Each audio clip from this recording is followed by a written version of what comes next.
노유진의 정치카페. 노유진의 정치카페 7회 시작하겠습니다. 방송 녹음하고 있는 오늘 7월 7일인데요. 세월호 참사 83일째입니다. 제8호 태풍 너구리 북상에 따라서 기상이 악화되는 바람에 어제부터 사고 해역의 실종자 수색이 전면 중단됐다고 합니다. 안타까운 소식입니다. 노유진의 정치카페는 청취자 여러분들과 함께요. 11명의 실종자들이 하루빨리 가족의 품으로 돌아갈 수 있기를 염원합니다. 오늘 7회 방송 타임라인에서는 지난달 30일 시작됐죠. 일주일째를 맞고 있지만 시작부터 유가족에 대한 인격 모독과 MBC 기관 보고 거부 등 상식 밖의 상황이 벌어지고 있는 세월호 국정조사 상황 점검해 보겠습니다. 그리고 지난주 집단적 자위권 행사 허용으로 일본의 군국주의 부활에 대한 우려가 커지는 가운데 중국의 시진핑 국가주석이 다녀왔죠. 동북아 국제 질서에 대한 관심이 커지고 있습니다. 이 문제 노유진의 100분 토크에서 집중적으로 다뤄보도록 하겠습니다. 오늘도 변함없이 노회찬, 유시민 두 분 함께 자리하실 예정이었으나 노회찬 씨는 최근에 출마 문제로 좀 바쁘셔가지고요. 조금 늦게 합류할 예정입니다. 저는 와 있습니다.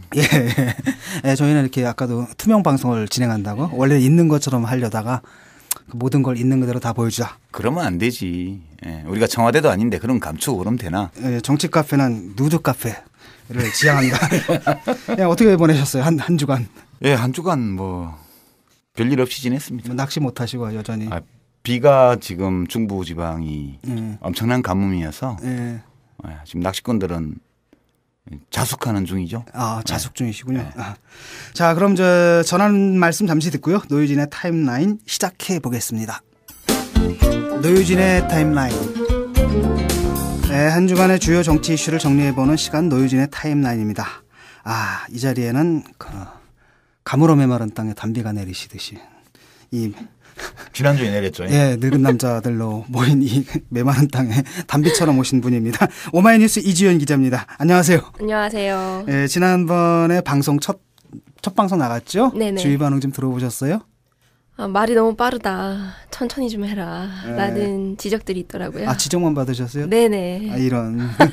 아무도 칭찬은 안 해주더라고요. 그래요? 이런. 친구 관계를 다 다시 재정비해야 그게 말입니다. 세상 어떻게 사셨는지 한번 다시 인생을 좀 되돌아보십시오. 예, 첫 번째 소식 전해주십시오.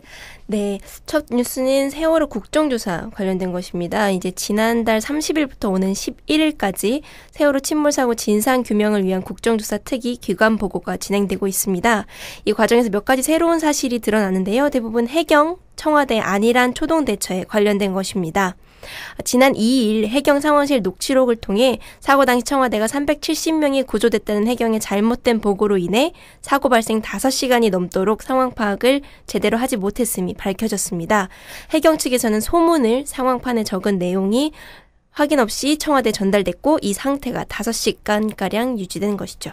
예, 좀 황당한 사건이죠. 이게 당일날 박근혜 대통령이 오후에 중대본 중앙대책본부 방문했을 때 그 구명조끼 입고 바다에 떠 있는데 그렇게 찾기가 어렵습니다. 이렇게 말했을 때 이미 눈치 빠른 시민들은 짐작했죠. 네, 이게 지금 6시간 가까이 지났는데 사태 파악이 안 된 거. 예, 사태 파악 자체가 안 돼 있구나. 이게 진짜 이건 국민들이 다 죽어나가도 대통령은 모르고 있고. 근데 이제 거기서 또 하나 주목할 게 뭐냐면은 지시를 내려요. 사실 뻔한 짓이지만 사망자 한 사람도 없게 해라.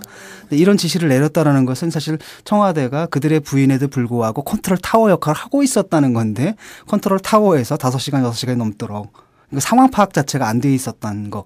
그게 이제 이번에 기록을 통해 가지고 드러난 것 같습니다. 그러니까 구할 수가 없죠. 그렇죠.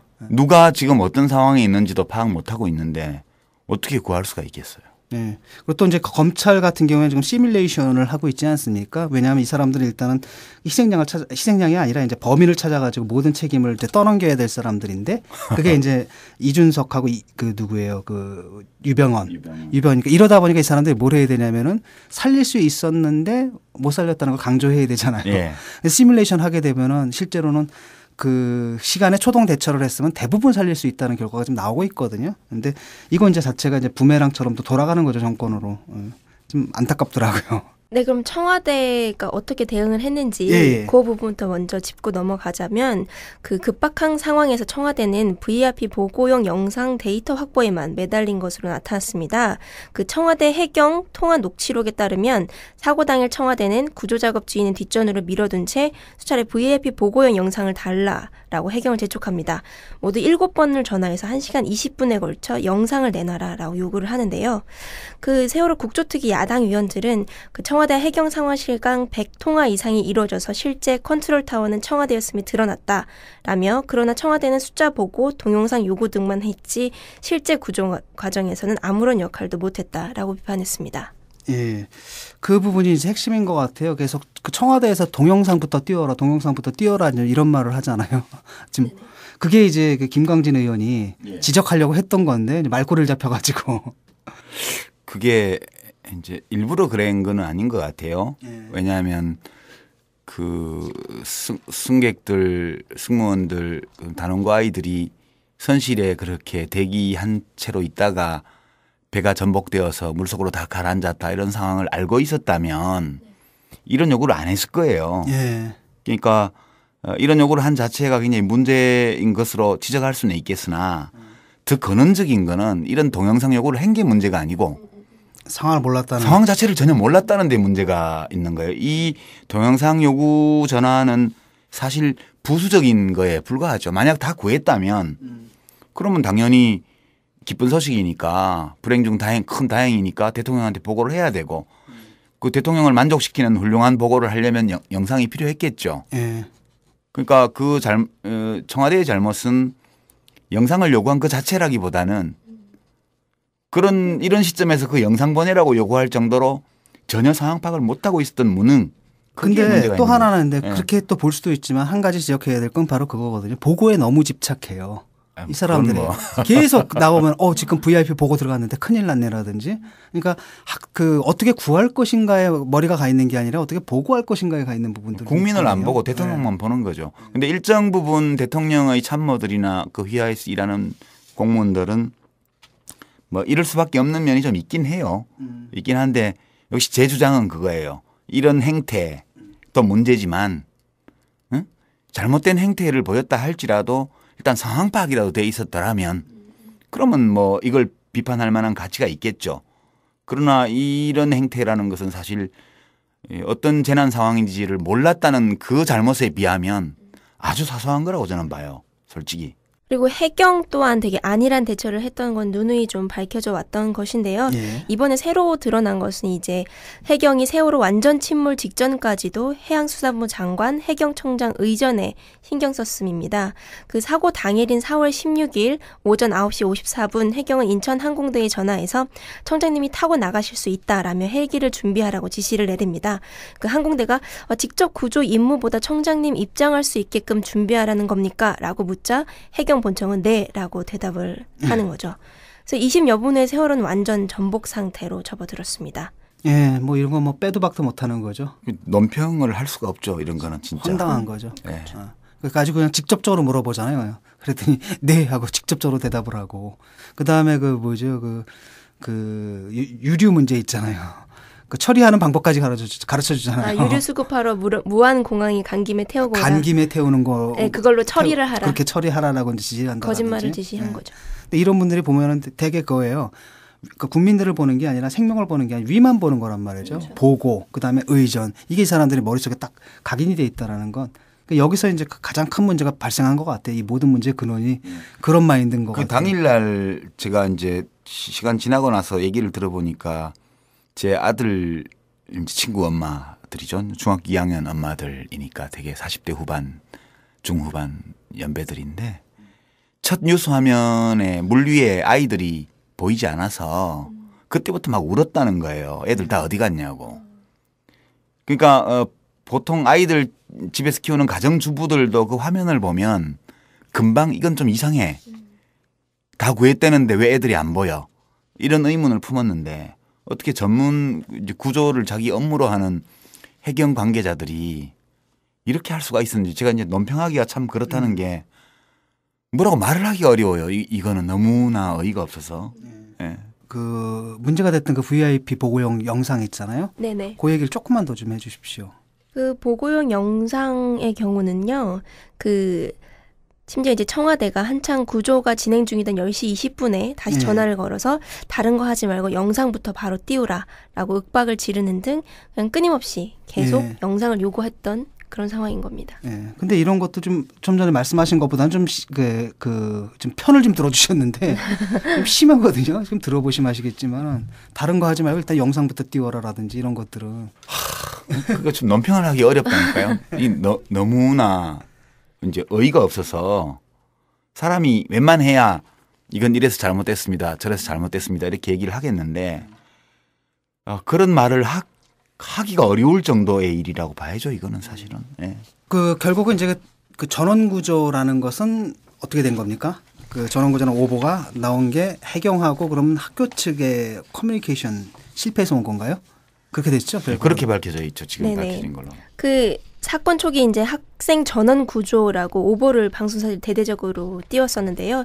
이건 이제 단원고 현장에서 나온 미확인 정보를 방송사가 검증 없이 방송에서 비롯된 일임이 드러났습니다. 근데 이 전원 구조 오보의 시발점 자체가 해경과 경찰 무전에서 비롯됐다는 증언이 나오기도 했습니다. 그래서 경찰과 해경이 무전하는 과정에서 전원 구조라는 통화 내용이 흘러나왔고 단원고 행정실장이 이를 듣고 사실이냐 물었더니 경찰이 그렇다라고 답을 했다는 겁니다. 그래서 이 부분에 대해서는 명확히 진상이 밝혀지진 않았고요. 추가적인 조사가 필요한 상황입니다. 이랬겠죠. 해경이 구한 거는 물론 해경이 구한 거는 밖으로 스스로 나와서 물 위에 떠 있는 생존자들을 건진 게 다예요. 그 선미 쪽으로 접근해가지고 아이들 끌어올리고 이렇게 한 건 업지도선이 했고요. 그러니까 해경 입장에서 보게 되면 그 사람들이 구조의 의미를 승객들 중에서 배 안에 갇힌 사람이 얼마나 되느냐 이런 걸 파악하지를 않고 일단 스스로 밖으로 탈출해 나온 사람들을 물 위에서 건져낸 거 그건 다 건졌죠. 예, 그때 그게 이제 인원이 190명인데 이게 이중 보고가 되잖아요. 예. 190명이고 또 190명 하니까 사실 다 건진 것처럼. 그러니까 눈에 보이는 사람은 다 건진 거예요. 예, 그거를 전원 구조라고 한 거죠. 예. 그래놓고 그게 이제 확인도 안 하고 이제 방송사에서는 확인도 안 하고. 그러니까 해경 구조팀 이거는 이미 언론에서도 많이 보도가 된 건데 해경 구조팀 자체도 그 세월호가 어떤 상태에 있는지를 모르는 상태로 출동을 했고. 그 선내에 머무르고 있는 사람들과 어떤 실질적인 교신도 사실 하지 않은 채 접근을 한 거거든요. 이게 모든 문제가 재난 상황이 발생했는데 그것이 정확히 어떤 상태인지를 알려고 노력하지 않은 데에서부터 모든 것이 시작된 거다. 저는 그렇게 봐요. 네. 그리고 한편으로 뭐 참사로 부모를 잃은 어린아이에게 특별 맞춤형 가족 서비스를 실시하겠다고 정부가 하지 않았습니까?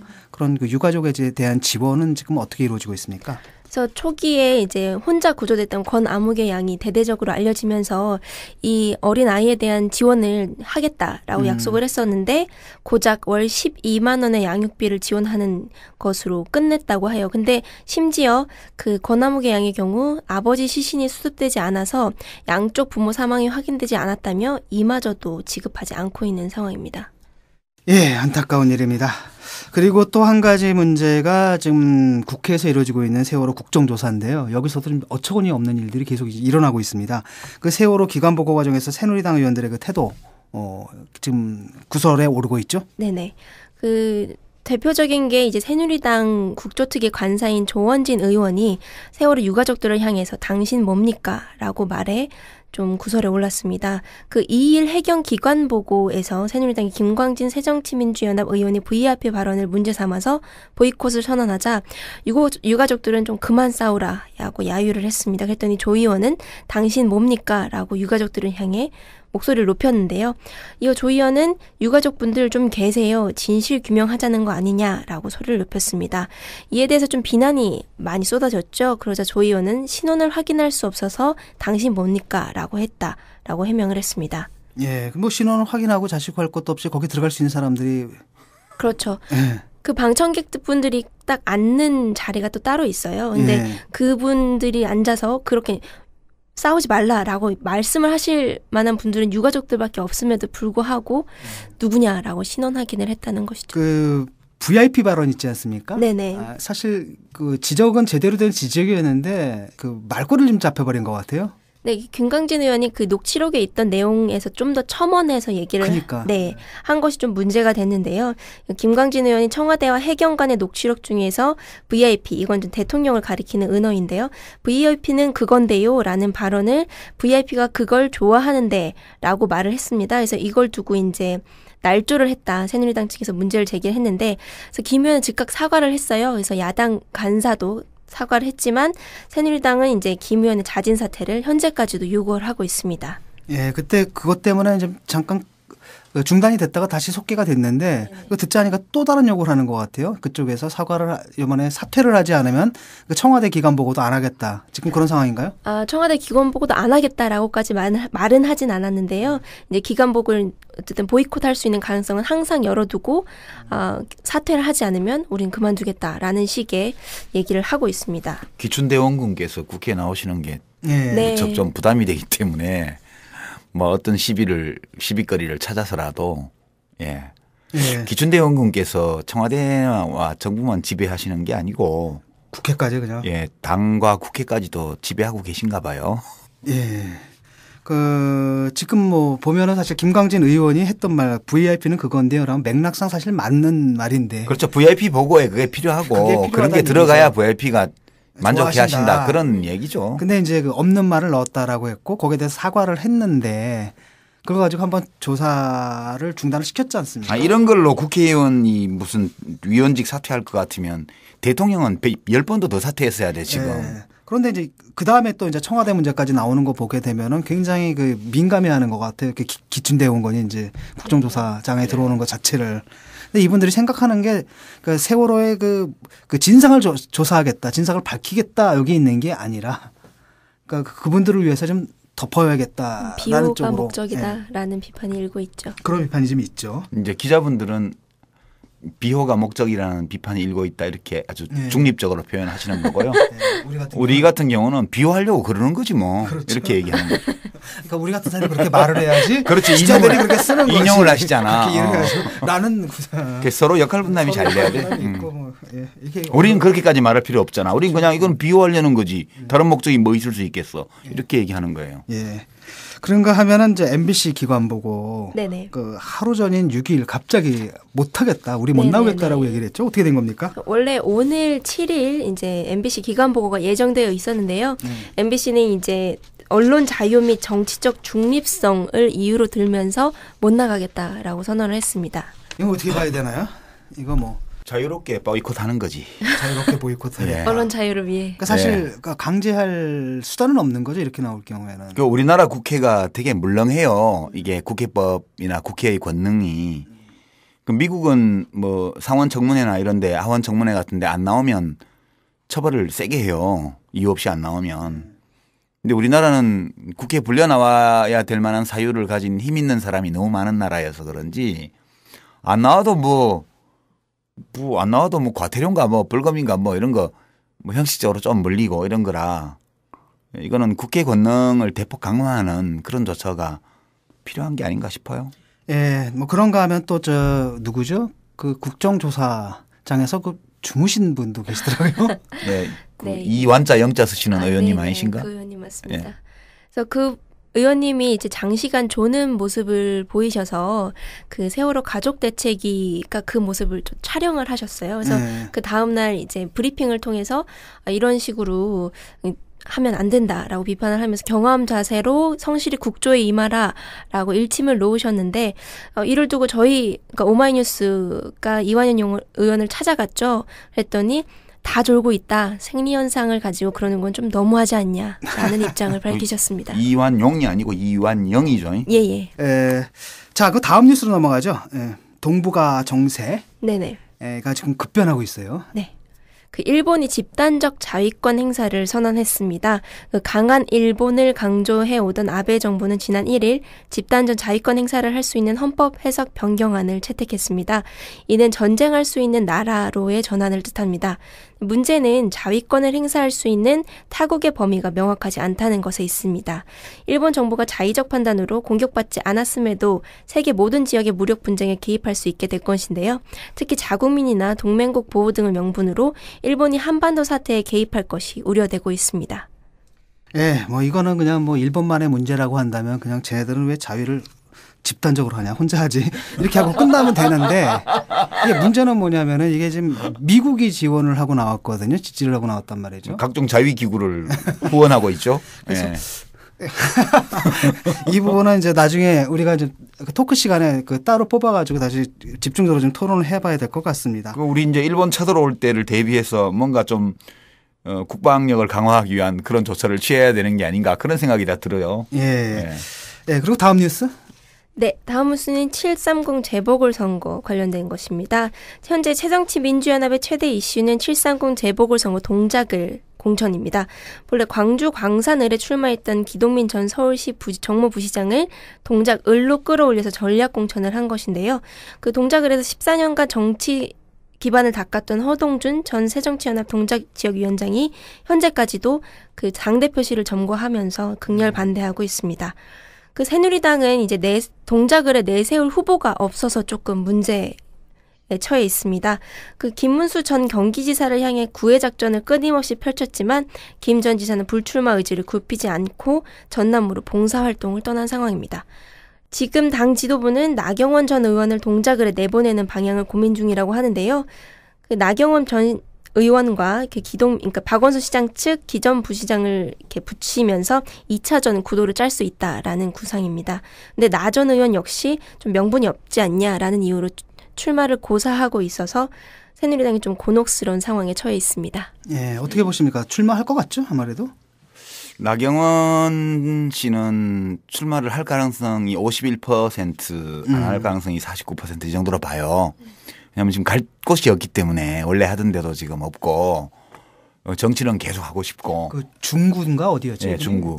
나한테 좀 그 정도 했으면 나처럼 좀 은퇴해가지고 이렇게 하면 좋을 것 같은데. 왜냐하면 인생에는 정치만 보람 있는 길이 아니고 여러 길이 있거든요.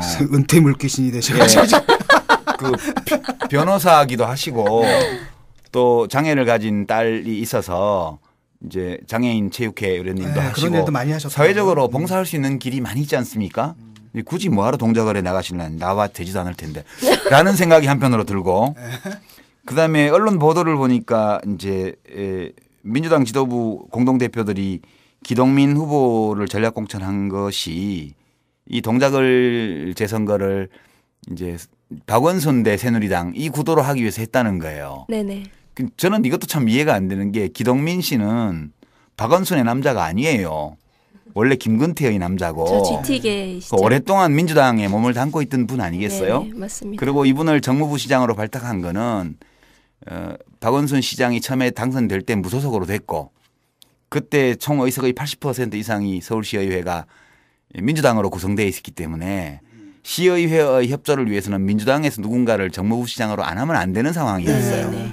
그래서 이제 기동민 씨를 부시장으로 발탁해서 이제 썼던 건데. 그러니까 울며 겨자 먹기 키드군요. 그러니까. 뭐 꼭 그런 건 아니지만 나름 능력이 있으니까 발탁이 됐겠죠. 그렇긴 하지만 이런 이력의 정치인을 그것도 이 광주 광산을에 예비후보 등록하고 뛰고 있던 사람을 일로 올려가지고 이 박원순의 남자다. 박원순 대 새누리당.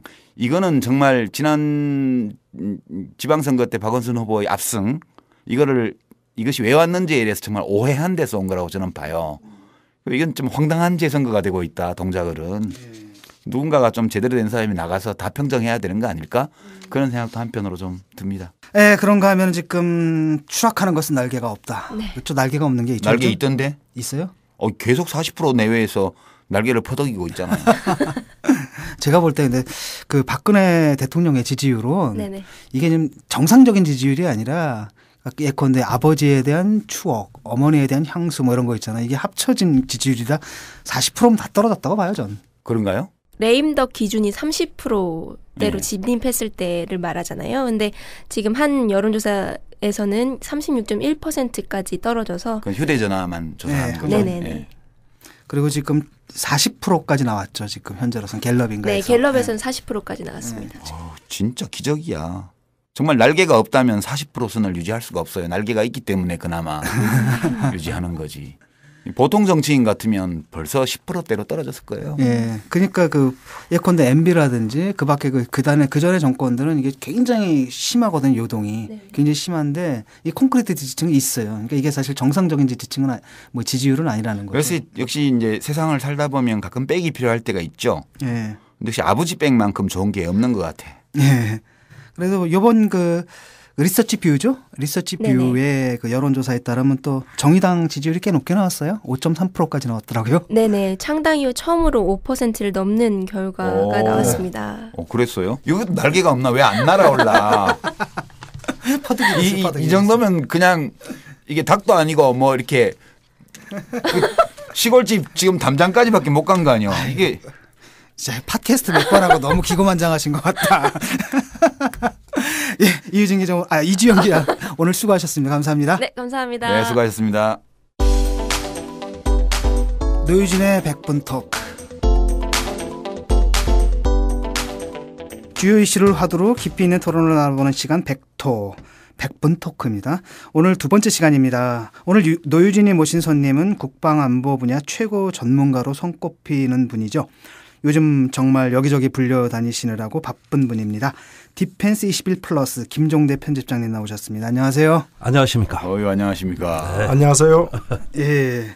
뭐 요즘 어떻게 지내십니까? 바쁘시죠? 나라가 바람잘 날이 없네요. 그죠? 예, 이 전후방에서 또 항상 군대는 또 일이 많고 예, 제가 좀 버티기가 아주 요즘 힘겹다는 느낌이 듭니다. 여기저기 방송도 많이 하시죠? 방송 안 합니다. 팟캐스트 하시잖아요. 팟캐스트만 합니다. 팟캐스트 뭐죠? 국민 TV에서 매주 수요일 날 생방송으로 진짜 안보. 그러니까 정부에서 하는 가짜 안보 말고 진짜 안보. 예. 이걸 평화네트워크 정욱식 대표하고 같이 진행합니다. 정욱식 대표는 환상의 또 콤비네요. 예, 그 진보 진영의 아주 대표적인 국방 안보 전문가들이시죠. 국방부에서는 별로 인정 안 해주지만 예, 조금 싫어합니다. 그 팟캐스트 이름이 진짜 안보. 진짜 안보요. 네. 진짜 안보. 그러면 그 안보의 적은 누굽니까? 우리의 적. 예, 주적은 제가 생각하는 적은 북한이라기보다는 전쟁 가능성 그 자체입니다. 그게 우리의 적이죠. 전쟁이 적이다. 왜냐? 전쟁을 해서 이겨도 지는 전쟁이니까. 너무 많이 파괴되니까. 지금 이제 디펜스 편집장이시니까 예, 이제 방어를 하는데 북한도 공격의 가능성이 있는 쪽이지만 또 달리 전쟁 가능성을 높이는 여러 움직임들, 세력들 이게 다 디펜스 대상이겠네요. 그게 우리의 적입니다. 저는 주적의식이 확고합니다. 요즘 새로 일본 자위대도 갑자기 등장했어요. 옛날에 대상으로. 부시 때 이제 위험했지 않습니까? 이라크 미국 네오콘이 그렇죠. 네오콘이 이라크 딱 치고 나서 바로 이제 북한과 막 거의 전쟁할 듯한 분위기였고 지금 일본이 또 치고 올라오고 있고. 맞습니다. 예. 예, 그 문제가 이런 거예요. 우리 진보 진영에서 이쪽 국방 그리고 안보 이런 쪽에 별 관심이 없었잖아요. 관심은 많죠. 그런데 이렇게 내걸고 이슈화하고 하는 그런 세력들이 없어요. 그런데 안보를 정권 유지의 수단으로 삼는데 관심이 없었던 것이지. 네. 안보 자체는 오히려 더 관심이 있고 왜냐하면 평화 애호 세력인데 누구보다도 평화를 중시하니까. 평화 이코로 안보인데요. 요즘 대한민국은 안보가 안 보입니다. 너무 주변 정세가 좀 안개 속이고 선문답 같아서 사른산이요 안보가 안 보여. 안보는 안 보입니다. 오늘의 명언이십니다. 그래서 이 맥락에서 좀 아까운 분이 누구냐면 지만원 씨 있잖아요. 예. 나름대로 처음에는 한겨레에도 글을 썼던 분이고 말지가 또 많이 실어졌고 저하고 개인적인 교분도 있었고. 근데 그분이 왜 그러니까 제가 생각할 때는 이런 분들을 좀 중용을 했어야 되는데 중용을 안 하다 보니까 이분이 지금 엉뚱한 데 가서 엉뚱한 짓 하고 계시거든요, 지금. 대단히 엉뚱한 짓을 하고 계세요. 전 가끔 버스 안에서 만납니다. 그분도 그러세요? 경기도에서 사는데 뒤에서 누가 탁 치면 그분이더라고요. 네, 그런데 사실 그 시절에 우리 가깝게 지냈잖아요.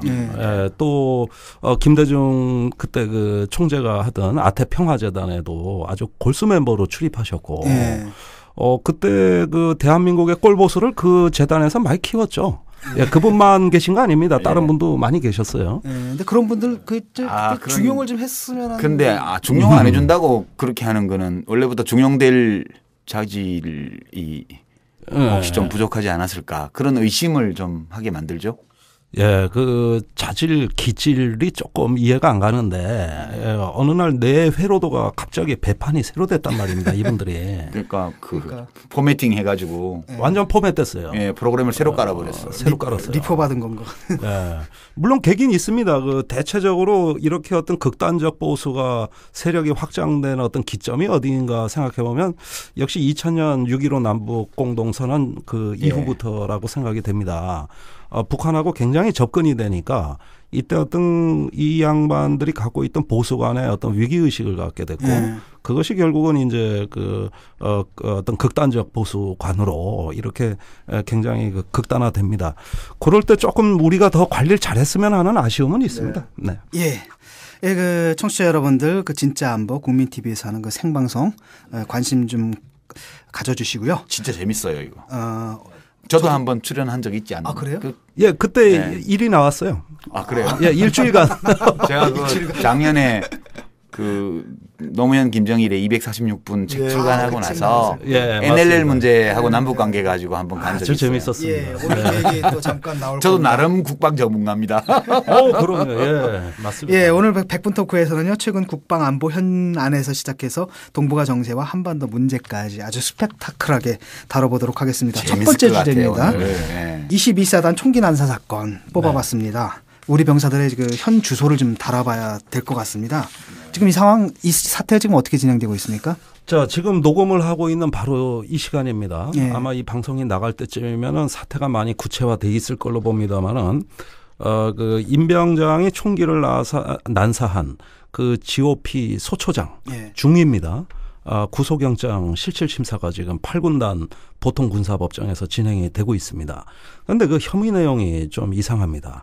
특수 근무 이탈입니다. 예. 그러니까 총기 사고가 났을 때 도주했다 이 뜻입니다. 쉽게 얘기하면. 사전에 탈영한 게 아니고? 아니, 그러니까 병사가 총기 난사 사건 하니까 총기를 난사하니까 도망가 버린 겁니까? 수습을 한 것이 아니고 자기 살려고. 예, 도주를 했다 이 뜻입니다. 그러니까 물론 이 부분은 지금 심사 과정에서 어느 정도 규명이 있을 거라고는 봅니다만 본인 또 우리가 항변을 못 들었어요. 예, 그렇죠. 그렇지만은 구속영장 사유라는 건 제가 분명히 말씀드리고 이어서 이 구속영장 심사 결과에 따라서 부소초장도 지금 구속 가능성이 점쳐지고 있는데요. 이분은 또 왜요? 이분은 중사인데 그때 사건이 일어날 당시에 휴가 중이었어요. 그러니까 직접 사건에 관련이 없다고 생각하실 수도 있습니다만은 그것이 아니라 평소에 그 임병장에 대한 가혹행위 및 그 따돌림의 어떤 원인 제공자로 지금 지목이 되고 있습니다. 우리 군에 갔다 오신 분들은 다 아시지만 소대 선임 하사거든요. 중사가. 네. 이제 중사인데 선임 하사라고 그러죠. 그렇습니다. 하사관 중에 선임이라서 보통 소대 선임 하사는 이제 중사가 많이 하는데 병사들이 이제 애로사항이 있거나 이럴 때 소대장이 아버지면 선임 하사는 엄마 같은 맞습니다. 사람이에요. 애로사항 들어주고 다독여주고 챙겨주고 누가 갈등이 있으면 불러다가 야단도 치고 이렇게 해주는 위치인데 어떻게 참 그런 위치에 있는 분이. 그렇죠.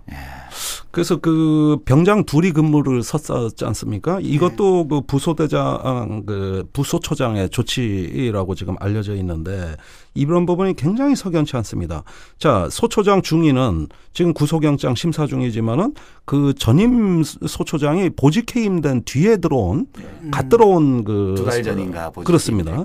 예, 소초장이고 부소초장은 휴가를 갔다 그러지만 사실은 이 뭔가 인하관계에 문제가 유발된 중요한 어떤 그 행위자 원인 제공자로 지금 지목이 되고 있다는 거. 그럼 이게 끝이냐?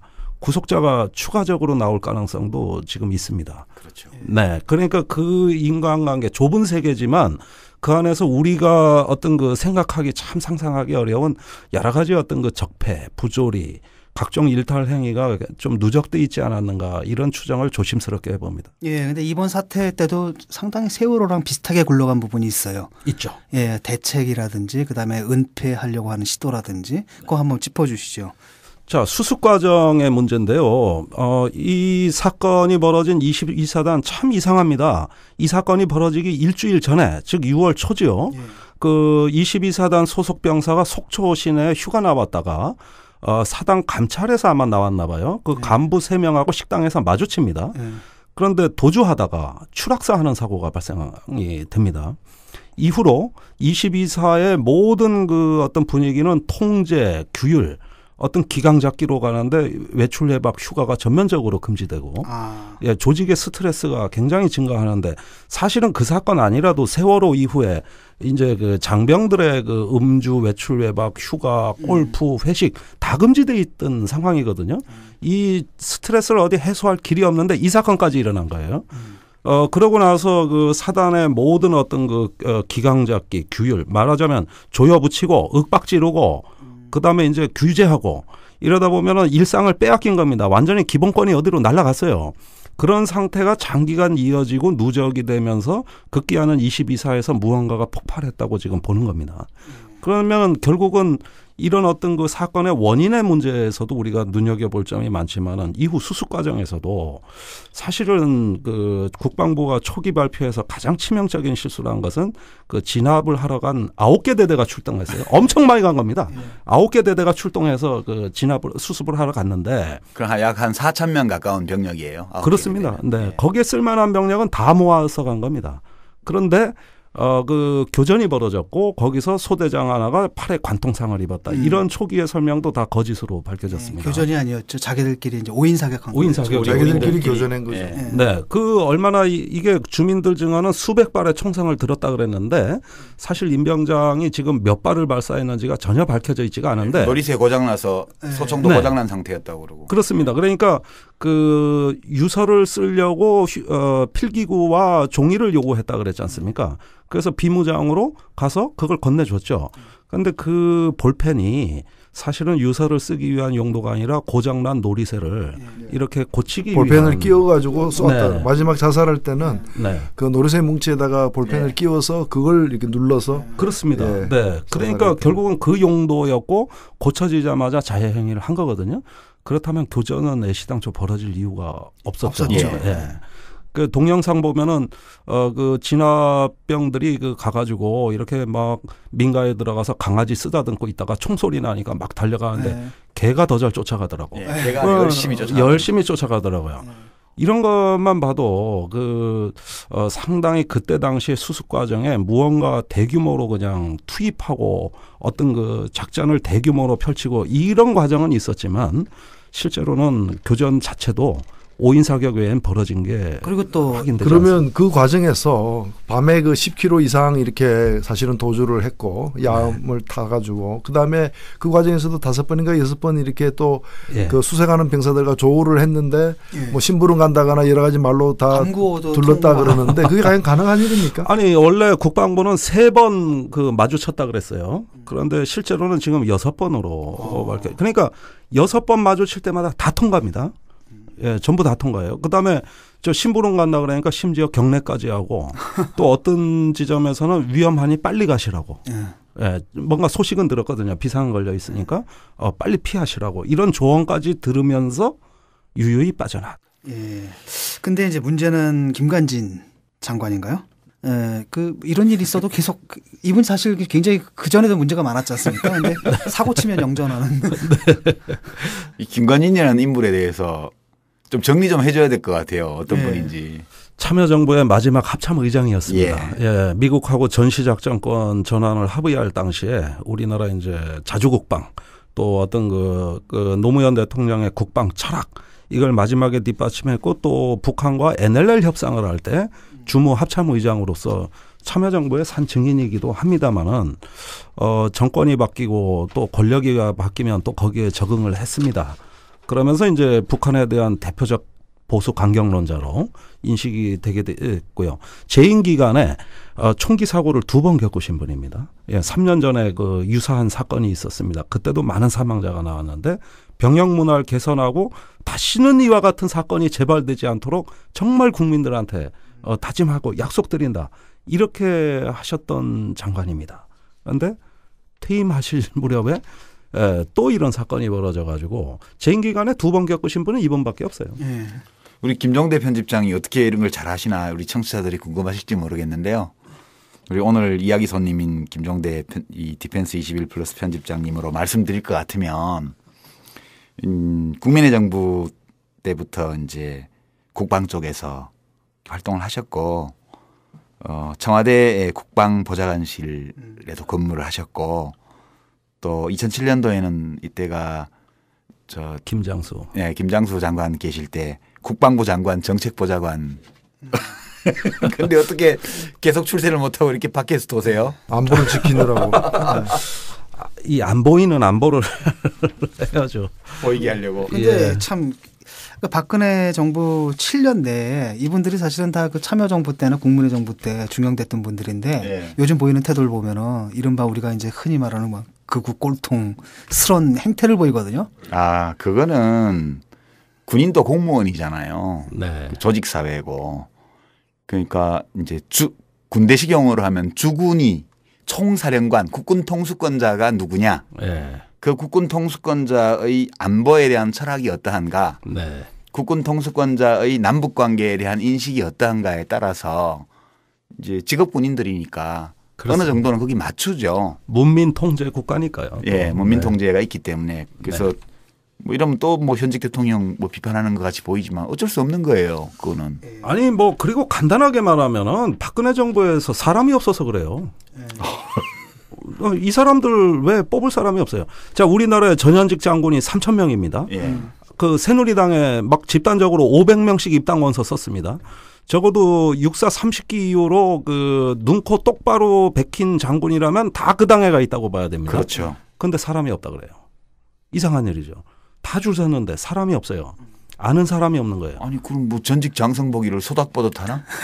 그러니까 장관시킬 때 보면 걱정되는 것은 우리 세월호 사건 때도 보면은 세월호 참사와 같은 게 일어나는 어떤 그 원인과 배경이 있는 것이고 사건 발생 후에 제대로 구조하지 못한 문제가 따로 또 있는 거 아닙니까? 이번 그 총기 난사 사건 같은 경우에도 이런 난사 사건이 벌어지게 된 그 병행의 문제가 한편에 있다면 네. 다른 한편으로는 이 사고가 났을 때 대처하는 네. 이게 무장공비였다면 큰일 날 문제 아니겠습니까? 그럼요. 예. 그런 걸 보면은 저는 과연 우리의 안보, 이 나라의 안보를 위해서 김장수, 김관진 같은 사람의 역할이 뭘까? 네. 사실 저는 별 역할이 없다고 봅니다. 왜냐하면 전쟁 나면 막는 사람은 김장수, 김관진이 아니라 우리 병사들인데 병사들이 막을 태세가 되어 있느냐, 막게끔 훈련이 되어 있느냐. 또 그런 이제 안보의 최일선에 있는 우리 장병들이 제대로 이제 그 자신의 역할에 대한 긍지를 느끼고 사명감을 갖고서 제대로 훈련할 수 있는 병영 문화가 지금 조성되어 있느냐 이런 점에서 보면은 심각한 네. 우려를 안 할 수가 없는 거거든요. 제가 제일 하고 싶은 주제를 말씀해 주시는데요. 자, 저는 뭐 군사 문제를 20년 넘게 봐왔던 사람으로서 냉철하게 이번 사태를 봤을 때 제일 먼저 느끼는 게 방금 노 대표님 말씀하신 대로 과연 저 군대가 전쟁할 수 있는가? 과연 저 군대가 제대로 싸움을 할 수 있는가? 저 회의적으로 봅니다. 그 각종의 그 어려운 점이 이번에 다 나왔어요. 뭐 사건 발생은 물론 그 후에도 한국 징병제의 지금 어떤 뿌리가 저는 흔들리고 있다고 봅니다. 그 이유는 우리 전방에 근무하는 일선의 전투원들의 생명 가치가 총체적으로 경시되고 있다. 여기에 나오는 어떤 반작용이다. 안티테제다. 전 그렇게 봅니다. 저 먹고 입고 자는 문제로부터 개인 장구류까지 보면은 제가 군대 생활하던 25년 전하고 뭐가 바뀌었는가 이렇게 보면 거의 변한 게 없습니다. 그 사이에 사회는 바뀌었어요. 일가구 일자녀 시대고요.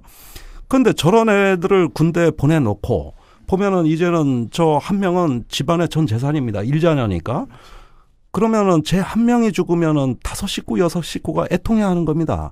생명 가치가 달라요, 옛날하고. 네. 그런데 그 지금 병영의 문화를 보면은 그 전투원들의 생명 가치는 존중받고 있지 못하고 실제 전쟁이 일어나면은 제1방어선 알파선 방어의 전방 병력의 40%가 손실됩니다. 네. 괴멸되는 거죠. 30만 명이 지금 전방에 깔려 있고 15개 사단이 지금 있는데 제1방어 당시에 대부분 그 희생이 된다는 거죠. 이런 식으로 맨 앞에 사람들을 손에 손잡고 쭉 깔아놔가지고 장구류도 제대로 안 주고 자는데도 막사도 시원찮고 이렇게 생명 가치가 경시된 가운데 이 친구들이 갖게 되는 고립감 그다음에 어떤 그 반발심 이런 것들이 총체적으로 누적이 돼서 지금 뭐죠? 방탄조끼도 그 방탄조끼는 뭐 차후 문제고 이 청취자들 중에 여성분들은 이 얘기들을 잘 이제 알아들으시기가 힘들 수가 있어요. 그래서 제가 참고로 그냥 설명을 해드리면 제가 GOP 근무를 한 데는 이제 화천군 그 이제 7사단 2-1 통문 지역에서 제가 했어요. 지금 용어들이 GP, 뭐 철책, 소초, 민통선 뭐 이런 용어들이 많이 나와요. 그리고 이 22사단은 예전에는 이제 동경사, 동해안경비사령부, 고전에는 88여단. 그렇죠. 굉장히 사고가 많이 난 부대예요, 여기가. 네. 근데 경계선이 길죠. 기본적으로 휴전협정에 의거해서 이제 저 비무장지대가 있고요. 비무장지대 맨 북쪽 끝에 북한 쪽 철조망이 영성하게 있고, 네. 그다음에 남쪽 끝에 우리 철책선이 촘촘하게 쳐져 있고요. 네. 그 철책선과 철책선 사이에 들어가 있는 게 GP입니다. 네. GP고 철책선에 문이 있어요. 이걸 통문이라 그러는데 그 통문 주변으로 해서 일개 소대 단위가 경계를 서는 소초가 있고요. 그게 GOP죠. 예, 그게 이제 GOP라 그럽니다. 네. 그 소초에서 지금 안 한 데가 이제 이쪽에 예, 소초에서 쭉 양쪽으로 퍼져나가서 감시 초소들이 있고 네. 이 초소에 2인 1조로 근무를 하는 겁니다. 이 GOP 부대라는 네. 구조가 그렇게 돼 있고 그 소초의 남쪽에 한참 내려오면 민간인 통제선이라 해서 민통선이 있고 네. 이 민통선과 철책선 사이를 이제 함부로 출입을 못하죠. 지뢰밭이 많고 군 허가를 맡아야 출입하는 이 구조로 돼 있고 네. GOP에 한번 투입이 되면 보통의 사단 경우에는 3개 연대가 1년씩 돌아가기 때문에 네. 이렇게 복무를 하는 동안 대개 한 3분의 1 정도 기간만 GOP 근무를 하면 되는데 22사단은 이게 후방사 연대가 없어요. 제가 알기로. 그러니까 여기 들어가면 24개월인가요? 지금 하여튼 군복무 기간 내내 GOP 근무를 해야만 돼요. 21개월인데요. 예. 예, 그 부분은 제가 확인을 했는데 3교대 시스템이 있긴 있어요? 있습니다. 예, 연대에서 한 개 대대는 경계, 한 대 대대는 교육훈련, 한 개 대대는 예비대대입니다. 예, 이렇게 되는데 문제는 병력이 부족하다 보니까 실수요 병력의 60 내지 70%만 줍니다. 그러니까 GOP 근무 기간이 길어지는 거죠. 길어지는 그거를 잔류인원이라고 하는데 다 철수를 못 시키는 거예요. 다른 그렇죠. 대대를 넣으려고 하니까 안 돼요.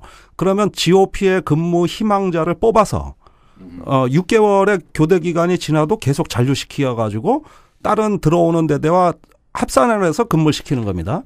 이렇게 되면은 소속이 다른 부대원끼리의 위화감과 갈등이 그렇죠. 아주 심합니다. 이건 육군본부에서도 통제를 못하는 해당 부대의 사정이에요. 그렇죠. 뿐만 아니라 네. GOP 부대는 한번 들어가면 외출 외박도 없죠. 없죠. 없습니다. 외출 외박이. 그리고 이 술 같은 것은 엄격히 통제가 돼 있어서 거의 뭐 수도원 생활 비슷하다고 봐야 돼요. 네. 그리고 이제 날씨가 나쁘거나 안개가 끼거나 달이 없거나 이런 날은 해질 무렵에 투입되어서 해 뜰 무렵까지 네. 예, 통째로 밤을 새야 되고요. 괜찮을 때는 이제 전반야 후반야 나눠서 하지만 그러니까 굉장히 고립된 지역에서 적은 숫자의 인원들이 밀착도가 굉장히 높은 상태로 장기간 지내게 돼 있어요. 네. 이게 부대의 문화나 인간관계가 좋으면 그 기간에 전우애가 깊어지고 서로 같이 고생하기 때문에 네. 서로를 위해 주는 문화가 형성이 될 수 있지만 이 지휘관이 잘못 지휘를 한다든가 부대 문화가 잘못 형성돼 있게 되면 그 좁은 공간에 갇힌 상태에서 갈등이 극도로 이렇게 첨예해지는 네. 그럴 위험이 상존하고 있는 근무 환경입니다. 저는 이번 사건이 이런 조건에 있는 부대에서 네. 그 병영 문화가 굉장히 수직적이고 비민주적으로 진행이 되었고 지휘관, 그러니까 소초장이나 부소초장 또는 그것을 감독해야 될 중대장이나 대대장의 지휘 책임 이것이 아주 큰 거 아닌가. 그리고 한 가지만 더 여쭙고 싶은 게 지금 이런 이제 병영 문화와 지휘체계 개선은 시급한 어떤 과제인데 동시에 이것만이 아니라 좀 정근대적인 지금 경계 방식이 있지 않습니까? 있습니다. 예. 예, 그거 개선하겠다고 사실은 했던 거 아니에요? 2005년부터 하겠다고 철책선 부근에 이제 과학 장비를 도입한다거나 해서 예. 지금 이제 모든 걸 다 사람의 힘만으로 이제 하고 있는 예. 그래서 또 발생하는 또 여러 다른 부작용들이 있기 때문에 네. 그 계획들은 그렇게 왜 원래 예정대로 이렇게 진척되고 있는 겁니까? 예정대로 안 됐습니다. 예, 그 2005년부터 그 말씀하신 대로 경계 과학화 사업이라는 걸 했습니다. 지금의 경계 방식은 그 한국 전쟁 이래로 한 번도 변한 적이 없는 눈으로 하는 유관 경계에다가 밀어내기식 경계라 그래서 소초로 한번 이동하면은 그 밀어내는 거죠. 다른 또 연쇄적으로 밀려서 이렇게 30분 단위로 순환을 합니다만은 이미 인민군들이 이걸 다 알고 저기 아주 맨날 규칙적인 패턴으로 하니까 그것만 잘 알면은 캥거루 마냥 철조망 펄짝펄짝 뛰어넘어올 수 있습니다. 그리고 노코 기술 사건이. 노코 기술이 그겁니다. 그런데 이렇게 변하는 걸 조금 방식을 바꿔보자. 뭐 CCTV도 설치하고 광망 경계도 해서 좀 센서도 달고 하면은 인력을 줄일 수 있다. 이런 어떤 여론이 나왔습니다. 그런데 이거를 추진하는 과정에서 이제 몇 차례 업체 이제 부조리, 비리 문제가 시끄러웠고, 그 다음에 육군본부에서는 전방의 숫자 유지에 대단히 민감하다 보니까 다소 저항이 있었습니다. 육군의 시각은 뭐냐면 경계병력을 줄이는 게 능사가 아니라고 보는 게 그 경계병력은 유사시의 전투병력인데 전방에서 전투병력을 줄일 수 없다는 입장이에요. 그러다 보니까 이 사업에 군이 적극적이진 않습니다. 그리고 마지막으로 장비에 대한 요구 사양이 너무 높습니다.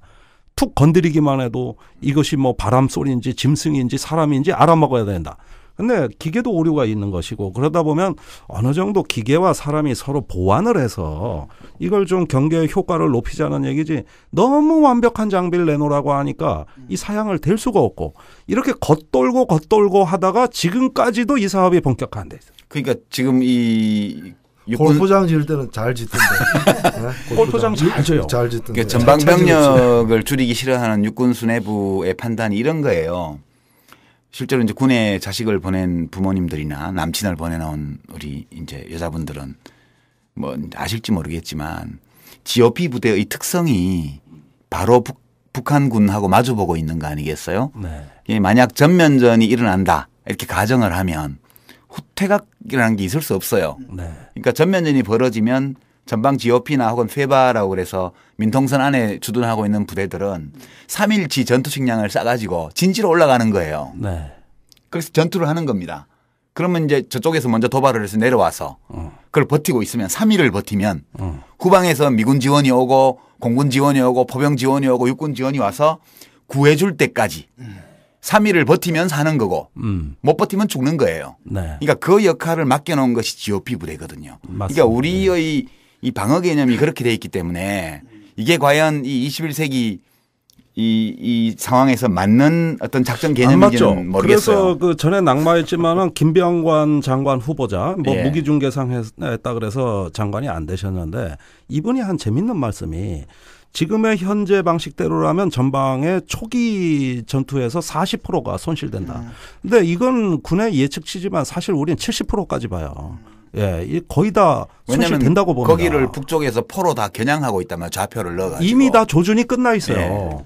그런데 지금은 무기 체계가 발전해가지고 근접 전투를 안 하고 조금 떨어져서 좋은 무기로 쏴도 충분히 전투가 가능한데 왜 이렇게 전방에 많이 박아놔서 많은 사상을 자초하느냐 이게 이상하다는 거예요 자기가 보기엔.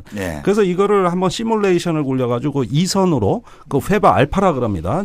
제1방어선 쪽으로 병력을 빼서 교전하는 걸로 해보니까 전투 효율은 증가하면서 그 손실률이 17%로 줄더라는 겁니다. 인명을 중시하면 그런 개념을 쓰게. 근데 뭐 지금 뭐 그 결국은 그 십자포화 그 망 속에다가 지금 다 가둬놓고. 근데 가다 나서. 근데 그 우리 귀여운 애들 아닙니까 걔들이? 저는 어쩌면 이것 때문에 전쟁이 안 일어나는 것 같아요. 그러니까 저 귀한 우리 동생 자식들고 갖다 놨는데 어떻게 전쟁을 결심합니까? 아니 근데 고관대작 힘 있는 사람 아들들은 거기 안 가잖아요. 그 지금 청문회 보니까 뭐 군복무 하다가 시간 강사 나가고 석박사 아니면 군악대 가서 놀고 있고 군악대 행정관 석사 박사 뭐 논문을 거기서 군대에서 다서 요즘 군은 문무견비를 지향하는 모양이죠. 글쎄 말입니다. 그러니까 제가 군에 간 게 1980년 9월인데 11월 달에 GOP 부대 자대 배치를 받았더니 132명의 중대원 중에 대학을 입학해 본 적이 있는 사람이 저를 포함해서 둘뿐이더라고요. 네. 그때는 제가 이해를 못 했는데 왜 그러면 잘 나가는 사람들은 자녀를 GOP 부대에 안 보낼까? 거기는 전쟁 벌어지면 제일 먼저 죽는 데야. 네. 그러니까 군 장성 아들들부터 보내야 될 거 아니에요 거기에. 네. 근데 군장성 뭐 군 영관급 이상만 되면 벌써 훈련소에서 자기 아버지나 친척 중에 영관급 이상 장교 있는 사람 적어내라 그래가지고 네. 다 빼버린단 말이에요. 자, 이게요 양면성이 있는데 물론 좋은 집 자제들 보면은 부유층이나 권력자 자제가 분명히 사단 본부 같은 데 많습니다. 그렇죠. 이건 객관적 사실이에요. 그런데 이 병사들 간에 위화감이 심해가지고 제일 심한 갈등이 학력 갈등도 아니고 저 지역 갈등도 아니고 빈부 갈등입니다. 이것 때문에 아주 위화감이 심해요. 그러다 보니까 역설적으로 좋은 집 자재를 전방에 넣기도 어렵습니다. 따돌림 받는단 말이에요. 아, 너무 잘 사는 집이라서. 잘 살거나 또 유력자니까. 소비 성향도 소비 성향도 다르고. 그러면 저기 GDP 1인당 GDP $10,000 사단과 5만 달러 사단, 뭐 7만 달러 사단 이게 따로 둬야 변성을 따로 해. 따로 있는 거죠. 그러니까 이런 어떤 그 실상은 말입니다. 제가 비교해 볼 만한 군대를 자꾸 찾아봤는데 없죠. 없어요. 근데 대략 러시아 군대가 우리하고 유사해 보입니다. 러시아 군대. 예. 군대 내 폭력은 비슷한 것 같더라고요. 네. 비슷하고 그 원리나 이런 게 비슷해 보이는데 러시아 군대 2020년까지 모병제로 전환합니다. 아, 그래요? 예, 예. 그다음에 또 비교할 만한 징병제 국가로 대만이 있었습니다. 근데 2016년에 완전 모병제로 전환합니다. 거기는 대체복무도 이미 허용돼 있고. 대만. 그렇죠. 다 돼 있고요. 자, 비교할 대상이 없어요. 도대체 이런 산 속에 이렇게 각종의 어떤 그 갈등 요소를 다 이런데 어떤 좁은 공간에 다 넣고 거기에다 간부가 통솔을 못 합니다. 옛날 우리 군대 생활할 때만 해도 한글 학교라는 게 있어서 예. 문맹자들 군에서 글자 가르쳐 주는 것도 있었고요. 또 그 전 세대는 말이죠. 농촌에 무지랭이로 있다가 군대 가면 총 분해 결합 기술도 배우고 뭐가 좀 이렇게 맛이 있었어요. 그다음에 소대장, 중대장이 존경받았습니다. 학벌도 높았고. 근데 지금은 병사들에 비해서 학력이 더 높죠. 예. 병사들보다 못합니다. 예. 그러면은 어떻게 지휘 통솔합니까? 그리고 이런 간부들 중에서도 사이코가 있어요. 네, 그러니까 많죠. 우리 다 겪었죠. 우리 선임하사. 관심 병사가 문제가 되는 게 아니라 관심 간부가 문제가. 관심 간부가 더 문제예요. 관심 간부가 있어요. 그러니까 그 메조키스트, 세디스트 이런 어떤 것들이 이런 어떤 그거를 가감 없이 드러내는 이런 식의 어떤 그 간부들 이래가지고 지금 그 병 복무 기간이 21개월입니다. 줄어드니까 지금 간부의 자질이 더 떨어졌어요. 병으로 가서 21개월 몸으로 때우겠다는 겁니다. 그러니까 지금 서울 시내 학군단 ROTC가 지원율이 지금 50%에 못 미칩니다. 그러니까 간부들 질이 동반해서 떨어지고 부실한 간부들이 병사들을 통솔 못하는데 병사들이 무섭다는 겁니다. 참고 삼아 혹시 김종대 우리 편집장께서는 그 철책선 관리를 북한군은 어떻게 하는지 아세요? 요즘? 예, 거기도 개판됐어요. 예, 제가 알기로는 개판됐어요. 지금 우리가 북한군이 80년대까지만 해도 구타가 없는 군대였는데 지금 3분의 1이 허약 중대 못 먹은 애들. 그다음에 나머지 애들 또 민통선 그들의 민통선 심지어 DMZ까지 들어와 영농 활동을 하고 탈영자들 맞고 이래가지고 지금 그쪽도 문제가 심합니다. 그러다 보니 지난 20년간 지상에서 군사분계선 일원에서 남북한 교전 사례가 전무합니다. 서로 먹고 살기 바빠. 아니 지금도 그런가 보네. 제가 근무하던 시절에 되게 약이 올랐어요. GOP 철책선 근무를 해보면. 네. 우리는 뭐 한 50m 간격에 초소에 투입돼갖고 밤새도록 영하 25도씩 되는데 겨울에 밤새고 아침에 해 뜬단 말이에요. 그 아침에 해 뜰 때가 돼갖고 쟤네들이 하는 걸 보면 되게 약이 오르는 거예요. 걔들은 밤에 거기 근무를 안 쓰더라고요. 네. 해 뜨고 나면 청 메고 둘이 2인 1조로 해가지고 그 철조망 밑에 이 흙 깔아놓은 데를 쓱 보고 다녀요. 쓱 보고 다녀요.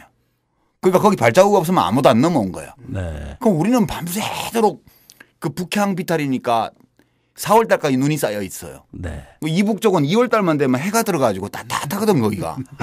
야구로네. 그래서 야 쟤네들은 저렇게 관리를 하는데 우리는 이게 뭡니? 6개월마다 교대로 하잖아요. 아침에 방꼬박 새고 철수하면 또 약을 올려요. GPS 방송으로. 뭐 국군 장병 여러분 뭐 밤새도록 국군 사병 여러분 밤새도록 날도 추운 북쪽 빗달에서 얼마나 고생하셨습니까? 이러면서 약을 올린다고. 그러니까 우리가 지금 이 철책선 관리를 35년 전에 제가 할 때랑 거의 똑같이 하고 똑같아요. 있는 거거든요. 똑같고요. 참 분단의 비극이죠. 그런데 오늘 유 작가님 저 군대 생활 얘기하시느라고 아주 신이 나셨는데. 예, 뭐 여기서 우리가 계속 갈 수는 없을 것 같아요. 네, 마지막으로 그 옛날에 우리가 우리들 들어갔잖아요. 경계 근무 들어가잖아요. 네. 대학교 때 저는 군대 있어서 들어갔었는데 그때 이제 뭘 하냐면은 북한에다가 이렇게 약 올린 방송 있잖아요. 그 원고를 쓰라 그랬거든요. 자유의 소리 방송. 근데 이제 그 군대에서 뽑은 1위가 아니라 이제 우리끼리 뽑은 1위가 있었거든요. 그래서 인민군 하전사 여러분 내려오세요. 여기 내려오면 집도 주고요, 뭐도 주고요. 그다음에 새 장가도 드려줍니다. 이게 1위. 예, 뭐. 여기까지 하고요. 두 번째 주제로 넘어가가지고 굉장히 좀 무거운 주제입니다. 왜냐하면 그 국민의 정부하고 참여정부 때 그 안보 노선이라고 해야 되나요? 안보에 대한 관념이 특히 이제 이명박근혜 정부 들어가지고 좀 확 바뀐 부분이 있거든요. 그 얘기를 좀 해 주셨으면 좋겠습니다. 그래서 국방 외교 아젠다가였는데 옛날에는 그러니까 안보에 대한 굉장히 포괄적인 개념이죠. 근데 그 굉장히 좁아져가지고 그렇죠. 군사적 개념이 돼서 이제 안보 일변도가 되면서 그 핵심에 이제 놓여 있는 게 NLL 문제다. 이렇게 말씀하셨죠. 네. 그 얘기를 좀 한번 해 주시죠. 예, 역시 이제 안보는 두 가지 관점이 있습니다. 전통적 안보가 있고 포괄적 안보 개념이 있는데 포괄적 안보는 뭐 군사 안보뿐만 아니라 인간의 어떤 그 생활의 기본이 되는 어떤 그 생활의 어떤 그 여건을 유지하는 어떤 국민 개개인의 안정 그 자체 이걸 중시하는 건 포괄 안보고 그것이 아니라 적을 상정해서 그 적의 어떤 군사적 위협으로부터 국가의 생존, 가치, 이익을 지킨다. 이건 전통적 안보거든요. 근데 세월호 사건 때 보셔서 아시겠습니다만은 김장수 청와대 안보실장이 우리는 컨트롤 타워 아니다. 이건 뭐냐면 전통적 안보만 한다는 뜻입니다. 그리고 그 참여정부 때는 청와대 위기관리센터에서 CCTV로 다 봤어요. 해경들 움직임을. 그다음에 조난 신호도 직접 받았습니다. 그런데 이런 게 다 어디로 갔습니다. 위기 대응 매뉴얼도 어디로 사라졌습니다. 지금 흔적이 남아있질 않아요. 그런 가운데 지금 이명박근혜 정부는 전통적 안보에 치중한다. 군사적인 안보죠. 그런데 지금 우리가 아까 GOP 얘기하다가 말씀드렸지만 지난 20년간 그 군사분 개선 일일 때 직접적 교전이 없었습니다. 단 한 건도 없었습니다. 20년 동안. 예, 무력 시위만 있었고 그것이 아니면 귀순 사태만 있었어요. 예, 그러면 왜 그러냐? 지상의 전선이 교착 상태에 들어가 가지고 서로 불필요하게 희생을 피를 흘리면서 어떤 소모적인 것은 이제 안 하는 겁니다. 그런 만큼 우리나라 정전협정은 세계적으로도 성공한 아주 유일한 정전협정이에요. 이 DMZ가 유지가 되고 관리가 됐다는 건 대단히 성공적인 전쟁 예방 장치로 기능하고 이제 이게 정착이 돼 버렸어요. 그러면 정전협정에 없는 데가 문제가 됩니다. NLL. 그렇죠. 바다지. 해상 분계선은. 이런 거는 분쟁적인 어떤 요인이나 성격이 점점 커진 겁니다. 기존의 정전 체제에서 관리되고 유지되던 바깥에 있습니다. 그러다 보니까 해상 경계선을 정전협정 체결 당시에 합의를 못했고 또 이런 과정에서 아직 게임의 규칙이 정해지질 않았습니다. 예, 그러다 보니까 북한 쪽에서 보기에는 우리나라 서북 해역의 5개의 섬 일원을 감싸고 있는 NLL이 자기들이 보기에는 사실상 북한에 대한 봉쇄선일 뿐만 아니라 유사시에 한번 군사적으로 압박을 하면은 자기들이 굉장히 유리한 공간이라는 데 착안을 했던 것 같습니다. 우리는 좁쌀만한 섬 5개지만 저쪽은 포밭이에요. 그렇죠. 예, 우리는 뭐 배 타고 가려면 뭐 그냥 황해도 해안선에 완전히 해군 전력이 집중되어 있는 거예요. 백령도에서 평양까지가 70km입니다. 인천까지가 230km입니다. 대한민국 영토 중에 저쪽 수도에 더 가까운 그 영토는 저기밖에 없어요. 네. 북한의 입장에서도 좀 성가시지는 않을까요? 이렇게 보면은 성가시인 정도가 아니라 숨통을 조여붙이는 해주 남포가 죽은 항구가 돼버렸어요. NLL 때문에. 완전히 갇혀버렸습니다. 그러니 이런 어떤 우리가 장차 북한을 개혁개방으로 이끈다, 북한을 변화시킨다 할 때 누가 보더라도 그 초점은 평양이고 그 관문인 해주와 남포입니다. 그래서 2007년 남북 정상회담 합의 14공동선언에 보면 결국 해주항을 개방하는 게 북측에서도 이익이니까 그거를 합의를 한 거고 그거를 해주항을 활용하려면 기존의 NLL에 관한 어떤 해법이 없이는 그렇습니다. 불가능했기 때문에 이제 그게 나온 거거든요. 이걸 군사적으로 처리해야 되냐 아니면 보다 평화, 번영, 경제적인 방식으로 처리할 거냐 그것도 두 가지 관점이 있습니다만 NLL은요. 10몇 년 전, 한 20년 전까지만 해도 국민들은 이런 게 있다는 것도 몰랐어요. 그때만 하더라도 어디 뭐 안보 위협이 있다 그러면 동해 쪽이나 휴전선을 얘기했지 서해 NLL이 있다는 걸 심지어 군인 중에도 몇 명이나 알았냐고요. 그리고 넘어와도 괜찮다 그랬던데입니다. 네. 그다음에 원래 공동어로구역을 했던 것입니다. 여기는. 그러면서 NLL 자체는 우리가 암묵적으로 유지해온 우리의 통제선일 뿐이었는데 어느 날 이것이 경계선이 됐어요. 어느 날 이것이 이제 지난 대선을 거치면서 해상 붕괴선이라고 하는 겁니다. 좀 전에가 공동어로구역이었다라는 말씀이 뭘 말씀하시는 겁니까? 옛날에 사실상 배들이 왔다 갔다 했다고. 예, 연평도에 조기여장이 네. 그 화랑이였거든요. 적어도 연평도는 7, 80년대까지는 조기여장이었어요. 네. 이땐 다 같이 섞여서 잡았어요. 네. 그러니까 사실상 공동어로를 했던 겁니다. 아, 그래서 이제 그 과정에서 뭐 간첩 사건도 나오고 그렇죠. 예. 납북되고 그러니까 조기대가 막 북쪽으로 가면 따라가는 거죠. 이제 우리 대한민국 어선들이 그 눈앞에 돈이 막 헤엄쳐 가니까 잡으러 가는 거고 그럼요. 또 북쪽에 있다가 조기대가 밑으로 쭉 내려오면 북한 어선들이 또 따라 내려오는 거예요. 그렇죠. 그런데 90년대 들어와서 아무도 예기치 못했던 이상한 일이 벌어진 게 저 양쯔강 하류에서 꽃게라는 놈들이 뭐 이건 수십만 마리가 바닷속을 걸어서 연평도까지 오는데 환장하는 거예요. 이게 저기 연평도에서 그때 꽃게가 잡힌다는 소리는 우리 처음 들었거든요. 네. 이게 90년대 중반부터 갑자기 없던 현상이 보여지니까 그 꽃게가 어선을 몰고 오고 그 어선이 남북 군함을 몰고 왔던 그렇죠. 겁니다. 근데 노무현 대통령 5년간 서해에 한 방의 총성도 안 들렸어요. 조용했거든요. 그 이면에 알고 보면 노무현 5년간은 꽃게가 안 잡혔어요. 아, 그래요? 네. 완전히 어획량이 8분의 1, 9분의 1로 떨어집니다. 그런데 우리 한때 DJ 정부 김대중 대통령 때는 우리나라 연근해 어업의 수확고의 40%가 서해 꽃게입니다. 인천광역시 관할에서 잡혔어요. 그래서 이제 연평해전이 터진 거지. 연평해전이 터졌어요. 꽃게 전쟁이고. 그래서 수없이 많은 사람이 거기서 목숨을 잃었는데 그 와중에 교전을 하면서도 우리가 북한 꽃게를 수입해 먹습니다. 맞아요. 생으로 그냥. 예. 네. 우리 밥상에요. 피 냄새가 났습니다. 전 그렇게 봅니다. 그런 꽃게였습니다. 이게 노 대통령이 하도 NLL 문제 걱정하시니까 꽃게들이 회의를 한 거야. 야, 우리 한반도에 대통령께서 너무 노심초사하신다. 가지 말자. 가지 말자. 꽃게가 노빠였네. 안 와. 안 보여요.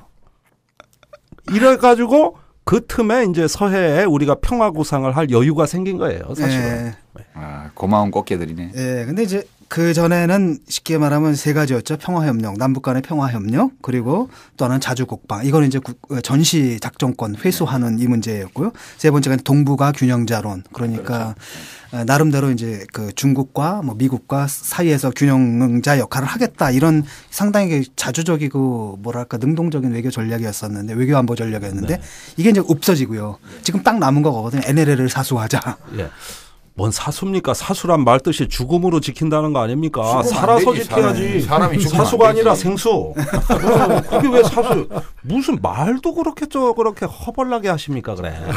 그래서 지금 사실은 그 전략 자체가 없어진 것 같아요. 이번 정권에서는 쉽게 말하면 어떻게 하겠냐. 그러니까 도대체 NLL 문제라는 건 없어질 수는 없는 문제잖아요. 지금 예. 있을 수밖에 없는 문제인데 여기에 대한 당신들의 대안은 뭐냐라고 했을 때 오로지 이제 그 강경 대응 예. 이거 외에는 지금 아무것도 없는 것 같아요. 아무 생각이. 박근혜 대통령 선거 공약도요. 노 대통령의 그 공동어로구역을 수용하겠다는 겁니다. NLL을 지킨다는 전제 위에서. 맞습니다. 네. 사실 똑같은 말 하는 그렇죠. 거예요. 단지 그 NLL 대화록을 정치적으로 이용해 먹었다는 것이고 그래서 이제 그 말도 못하게 스스로 족쇄를 채워놓은 거죠. 그렇지만 이 안 자체는 이견의 여지가 있을 수가 없는 겁니다. 서해를 죽음의 바다에서 생명의 바다로, 분쟁의 바다에서 평화의 바다로 그러면서 NLL을 존중하는 가운데 우리의 영토를 넓히겠다는데 저 죽음의 바다에서 남북한이 고기 잡으면 영토가 넓어지는 거지 어떻게 영토를 포기하는 겁니까? 이런 방향 자체에는 누구도 이견을 달 수가 없는 거예요. 그 NLL이라는 것 자체가 북방 한계선 아니에요? 네. 그러니까 북방 한계선은 더 북쪽으로 올라가지 말라는 선이지. 네. 원래 생길 때는 더 남쪽으로 내려오지 말라는 선이 아니고. 그러니까 사실은 이 북방 한계선의 의미는 우리 해군하고 우리 어선 사이에 지킬 거냐 말 거냐가 문제가 되는 선인 거죠, 사실은. 그렇습니다. 예. 저쪽의 논리는 뭐냐면 근데 그렇게 어차피 그 뭐라 그러나 고착 고착성의 원리라 그러나? 은고의 원칙. 은고의 원칙이라고 하죠. 네, 은고의 원칙이니까 몇십 년 지켜왔으니까 그건 뭐 우리 영토나 다름없다 이렇게 얘기하는 거예요. 그러니까 이게 아까도 말씀하셨지만 육상하고 해상을 구분해서 말씀하셨지만은 이 바다는 두 가지가 있는 거예요. 하나는 뭔가 하면은 경계선이 합의가 안 됐다. 네. 저 육지처럼 이렇게 그 이른바 분계선이 양측에서 합의돼야 그 효력을 발휘하는데 네. 합의가 안 된 상태라는 것과 또 하나는 뭔가 하면 그럼에도 불구하고 우리가 일방적으로 지금 점유하고 있는 것 또한 사실이라는 실효적으로 거죠. 지배해 왔죠. 네. 그렇죠. 네. 근데 이걸 갖다가 그러면 이제 이 북방항 한계선과 관련해 가지고 또는 이제 해상 분계선과 관련해 가지고 대화를 하자 그러면 마치 우리가 이미 점유하고 있는 걸 포기한 것처럼 자꾸 이렇게 허위 사실을 만들어 가지고 너가 포기한 거지, 포기하려고 하는 거지 네. 이런 식으로 몰아치면서 여론을 갖다가 선동하고 있는 게 문제인 거죠. 남북 관계를 국내 정치에 악용한 거 아니에요? 결국 이게? 컴모투 말하면 잔소리죠. 그걸 악용했죠. 그러니까 자, 이 NLL이 경계선이 안 된 이유는 1978년에 우리가 영해법을 제정하면서 그 원래 영해법을 제정한 이유는 서북해역의 경계선이 불확실하기 때문에 북한이 200캐리 경제 수역을 선포해서 빨리 해상 경계선을 정해야겠다. 이래 만든 게 영해법인데 이때 박정희 대통령이 웬일인지 서해에는 아무런 언급 없이 우리나라 태안반도 옆에 있는 소령도 이북은 영해에서 다 빼버렸습니다. 지금 이 순간으로도 법적으로는 우리 경기도에는 우리나라 영해가 없습니다. 인천 앞바다 우리 영해 아니에요. 안 만들었어요. 법적으로는. 예, 법적으로는. 왜 그랬느냐? 헌법 3조에 의해서 대한민국과 부속도서는 우리 영토기 때문에 그거에 준해서 하고 이 부분은 분쟁이기 때문에 남겨놓겠다. 이게 박정희 대통령 의지거든요. 그러면 박근혜 대통령이 여기가 영해라고 주장하시려면 그걸 영해 선포를 안 한 아버지 무덤에 가서 아니면 그때 외교부 장관 불러서 이 부분이 영해로 처리가 안 된 그런 이유를 좀 듣고 그렇게 하면 결국 노 대통령하고 똑같은 얘기를 한 건데 박정희 대통령이. 아버지가 딸보다 훨씬 나았던 것 같아. 예. 그래서 이번에 그 센카쿠 다오디다오 이런 분쟁이 있을 때 일본의 한 언론은 이렇게 되면 중국하고 우리가 전쟁을 하게 되니 박정희의 지혜를 배우자. 이래가지고 이 영해법을 연구한다는 소리도 저도 듣고 있어요. 이게 바로 그 새누리당 관점으로 영토 포기 얘기를 하려면 제가 보기엔 이겁니다.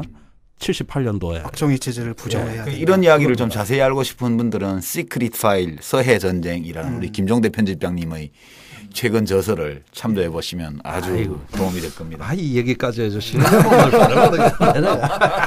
아니 이제 이런 책을 국민들이 많이 읽으셔야 우리 국민의 교양 수준이 향상되어서 대통령의 교양 수준이 좀 떨어진다 하더라도 국가의 기본을 유지할 수 있다. 그럼 저는 그렇게 생각해요. 맞습니다. 지금 뭐 남북 간 평화 협력은 좀 물 건너가가지고 사실은 뭐 다 동결된 상태죠. 옛날에 그 참여정부와 국민의 정부 이전 수준을 회복도 못 하고 있는 상태인 것 같고. 그러니까 노태우 대통령 이전 수준까지 돌아간 것 같아요. 지금. 예. 그리고 노태우 대통령은 엄청 잘했죠. 그렇죠. 그 이전으로 돌아간 것 같아요. 그 다음에 이제 자주국방 문제, 전시작전권 회수는 계속 연기가 되고 있어요. 계속 연기되고. 그런데 이해가 안 되는 게 왜 그렇습니까? 보통 같으면은 아유. 권한을 주겠다는 얘기 아니에요. 그럼 받으면 되는데 왜 우리나라 보수들은 그 이해가 안 가죠. 제가 군인들 만날 때도 그러고 군인이라면 내가 지휘를 하겠다고 얘기를 해야 되거든요. 그런데 우리나라 군인은 그 반대 얘기를 하고 있어요. 자, 우선 이 전시와 평시 지휘권이 다르다는 건 세계적으로 해괴망측한. 그러면 평시에는 허정무가 국가대표 훈련시키다가 저기 월드컵 본선이 열리면 히딩크로 감독이 바뀐다. 이 얘기입니다. 이 얘기가. 전시 평시가 어떻게 다릅니까? 이게 지위가 통일돼야지. 그리고 사실은 군대라는 게 원래 전쟁을 위해 존재하는 조직인데 막상 그것이 필요할 때는 그 지휘권이 없다라는 게 좀 웃기는 거잖아요. 그런데 이게 원래 2000년대 1990년대 말 2000년대 초에 미국도 이게 좀 부담이 되니까 미국 쪽에서 먼저 이제는 전작권, 전시작전 통제권도 한국군에게 돌려주는 게 맞겠다 해서 먼저 미국 쪽에서 제안을 하고 그럼 노무현 대통령이 그 얘기 듣고는 그 잘 됐네 그러고는 받아들여서 합의가 됐던 거 아니에요. 그런데 이제 거꾸로 뭐 2012년에 받기로 다 돼 있던 거를 지금 막 몇 차례 연기한 거죠. 몇 차례 연기해서 2015년으로 한번 연기됐고요. 지금 또 연기가 추진되고 있는 거죠. 예. 근데 제가 걱정하는 거는 사실 뭐 이따 얘기를 또 하겠지만 이게 독립국가 자주국가로서의 명예나 자부심과도 관련된 문제이기도 한데 현실적으로 보면 뭐 최근에 어디 글 보니까 누가 그렇게 써놨던데 일본이 집단 자위권 뭐 이렇게 해가지고 한반도에 파병할 수 있다 이런 식으로 했는데 만약 한반도에 전시사태 비슷한 거나 혹은 전시사태가 일어나서 이제 전자권을 가지고 있는 한미연합사 사령관이 일본 자위대 사령관한테 군대 좀 보내줘요 이러면 그러면 우리 정부 의사, 우리 국민의 의사와 상관없이 일본군이 한반도에 올 수 있는 거냐. 그 얘기를 전자권 문제하고 엮어서 이렇게 했더라고요. 맞습니다. 사실 그래서 저는 빨리 전자권을 가져봐야 된다고 보는데 지금의 전쟁 수행 체제를 보면 1차적으로 그 한미연합사령관이 이제 우리나라 한반도 정구사령관이 됩니다. 그러면서 유엔 사령관을 겸임하고 있습니다. 그렇죠. 그래서 우리는 유엔의 권위로 전쟁을 하는 체제예요. 그런데 지금 일본에 우리 유엔사 후방기지가 7군데가 있습니다. 그다음에 하와이에도 있습니다. 그러면 유엔 한미연합사령관이 다 통제하는 그 기지이기 때문에 전쟁이 일어나게 되면 이걸 다 동원해서 자기가 전쟁을 지도하는 거거든요. 예. 작전을 지휘하는 거예요. 자, 그렇다면 일본에서 이제 오키나와 요코스카 뭐 할 거 없이 이거 없이는 한반도에 전쟁을 못 한다고 실제 한미연합사령관 생각하고 있어요. 그쪽에서 온다는 얘기입니다. 그다음에 최근에 일본이 미국이 한반도에 군사력을 이렇게 증원하고 전개할 때 그 중간기점을 전부 일본으로 하고 있습니다. 그러니까 일본이 거대한 기지국가, 병참국가로 지금 바뀌고 있습니다. 그러면 후방 병참기지를 일본 열도로 한다는 얘기인데 이렇게 해서 전쟁을 하나의 어떤 국제전으로 이걸 유도해 가면서 모든 작전 계획을 다 수립해놨고 평시에 이미 연습을 하고 있습니다. 그런데 전시가 됐어요. 전쟁이 선포됐는데 그 급박한 위기의 순간에 한국 대통령이 또는 우리 합참의장이 일본 애들은 못 오게 해. 이 말을 할 수 있을까요? 자위대는 안 돼. 이 말을 할 수 있을까요? 아니 근데 일본에 있는 이제 유엔사 또는 미군 기지 형식상으로는 유엔적으로 돼 있지만 거기에 전부 일본군의 지원이나 또는 일본인 군속 등등의 지원 위에 지금 미군이 서 있는 거 아니겠어요? 그렇습니다. 그러면 일본 주둔 미군이 한반도에 온다 그러면 같이 안 딸려올 수가 없는. 그런데 미일 안보 체제는 우리하고 달라서 일본은 작전권 갖고 있습니다. 예, 그렇죠. 예. 못 갖고 있는 나라는 지구상에 딱 한 국가, 사우스 코리아밖에 없어요. 예, 지구상에 유일한 하나예요. 일본은 갖고 있습니다. 그런데 가이드라인, 공동작전 계획이 있습니다. 그거에 의해서 일본 자위대는 움직입니다. 그러고 자꾸 한국의 출병 문제를 얘기하시는데 이런 경우가 더 가능성이 크다고 봐야 되겠죠. 한국과 관계없이 일본 자위대가 미국하고 합동작전에서 평양을 직접 폭격하는 경우. 네, 그럴 수 있죠. 이거 왜 가정 안 합니까? 오히려 이 가능성이 더 크다고 봐야죠.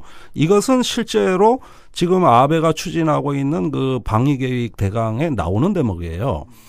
미사일 대책이라 그래서 미사일 방어만 갖고 안 되겠다. 미사일 종합 대책을 하겠다. 이 얘기는 동창리나 이 백두산 일대 북한에 미사일 사일로가 있는데 이게 지금 구멍은 많이 뚫어놨는데 진짜 미사일 기지가 어딘지 우리가 다 식별을 못했습니다. 이거를 일본이 공격받지 않으려면 사전에 제압해야 돼요. 미사일 발사 이전에. 이런 부분을 미사일 종합대책이라는 이름 하에 지금 추진을 하고 있습니다. 그러면 우리 한반도에 남한 땅에 안 들어온 건 그렇다 치자고요. 북한에 직접 작전을 하는 건 이건 자기들의 안보가 걸려 있는 문제니까. 거기도 헌법상 우리 영토인데. 그런데 지금 지금 방금 말씀하신 부분 굉장히 복잡한 문제인데 일단 1차적으로는 한미 상하호 방위 조약에 의해 가지고 이제 북한의 미군이 이렇게 갈 경우에 단수 조항들이 있어요. 언제든지 갈 수 있는 게 아니라 우리가 이제 침공을 받았거나 할 때 반격 차원에서 일단은 갈 수 있는 것이고 그와 관련된 세부적인 거는 작게 작전 계획으로 이렇게 미국하고 한국 간의 어떤 국방 차원에서의 어떤 합의 문서가 있어요. 일반에게 공개할 수 없는 거지만은 그래서 그거는 주기적으로 이렇게 재검토하고 이제 수정을 하지만은 근데 저는 이 모든 것의 배경이 되는 걸 한번 좀 짚긴 해야 될 것 같은데 사실은 동북아시아의 정세의 변화와 그에 대한 미국의 좀 광범위한 군사 계획과 개념이 바뀐 겁니다. 실은.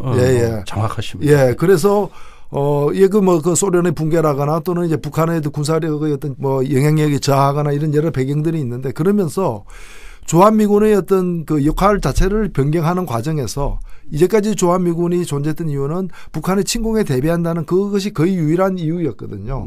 그런데 이제는 이 북한의 침공의 가능성이 점점 적어지고 북한도 힘이 이제 그 과거에 비해서 이렇게 많이 약화되니까 물론 최근에 핵무기도 도입하고 하지만은 약화되니까 주한미군의 역할을 갖다가 북한을 막기 위해서만 존재하는 군대가 아니라 세계 어디든 갈 수 있는 그런 이제 군대로 이렇게 재편하는 그래서 보병 이사단이 평택으로 내려가는 것이고 그런 과정에서 작전 지휘권을 갖다가 우리한테 주게 되는 측면이 또 한편으로는 있고 또 그런 과정에서 주일미군과 주한미군이 과거에는 수평적인 관계였다면은 이제는 주일미군 지휘하에 주한미군이 배치되는 그런 이제 동북아 지역에서 미군 배치의 어떤 개념도가 바뀌는 이제 이런 과정하고 맞물려 있는 거죠, 사실은.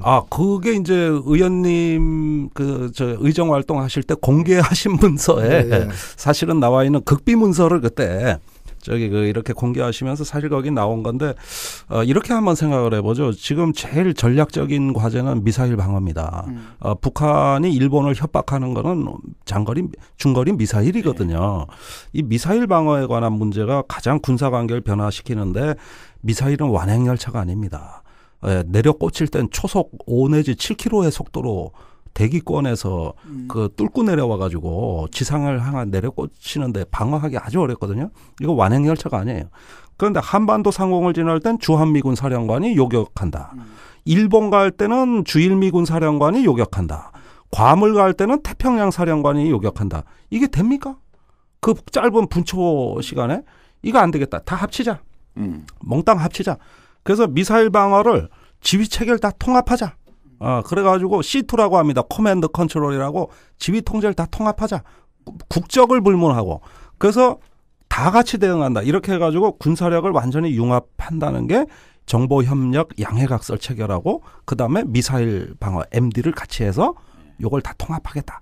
요렇게 되면은 미국으로서는 이제 동아시아에서 어떤 미국이 맹주가 되고 리더가 된 하나의 어떤 군사적인 어떤 그 하나의 동맹블록, 동맹 네트워크 형성이 완결이 되게 되는 거고 거기서 비축된 힘으로 중국에 맞서겠다는 거죠. 근데 제가 최근 보도를 보니까 미국 오바마 대통령이 그 아베 정권의 헌법 재해석, 헌법 해석 변경을 통한 집단자위권 보유선언 이거에 대해서 바람직한 일이라고 이제 입장을 내고 원래 미국이 원했던 다만 이제 한국하고 잘 상의해라 이런 정도의 논평을 냈던데 우리가 근데 여기에 대해서 듣던 얘기로는 이 미국의 동아시아 군사 전략에서 일본이 부사장 정도의 위치라고 이제 그렇게 우리가 보통 해석을 했는데 이번 이 일들을 보면 일본이 동아시아 담당 계열사 사장으로 지사장으로 승진하고 한국은 그동안에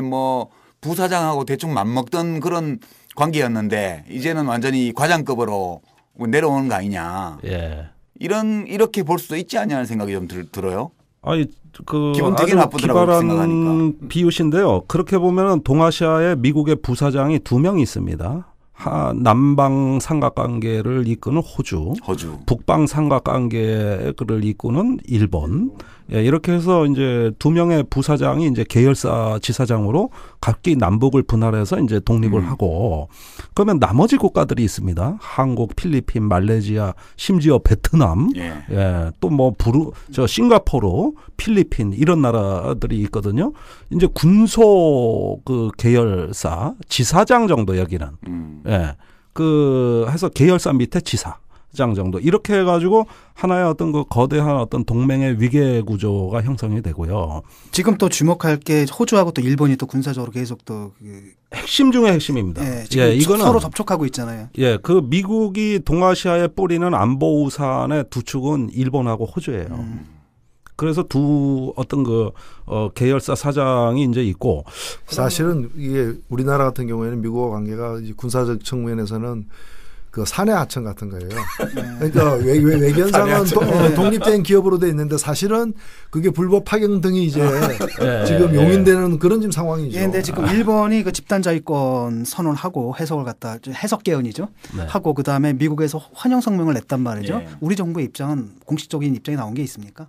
있습니다. 그러니까 집단적 자위권은 일본의 주권이다.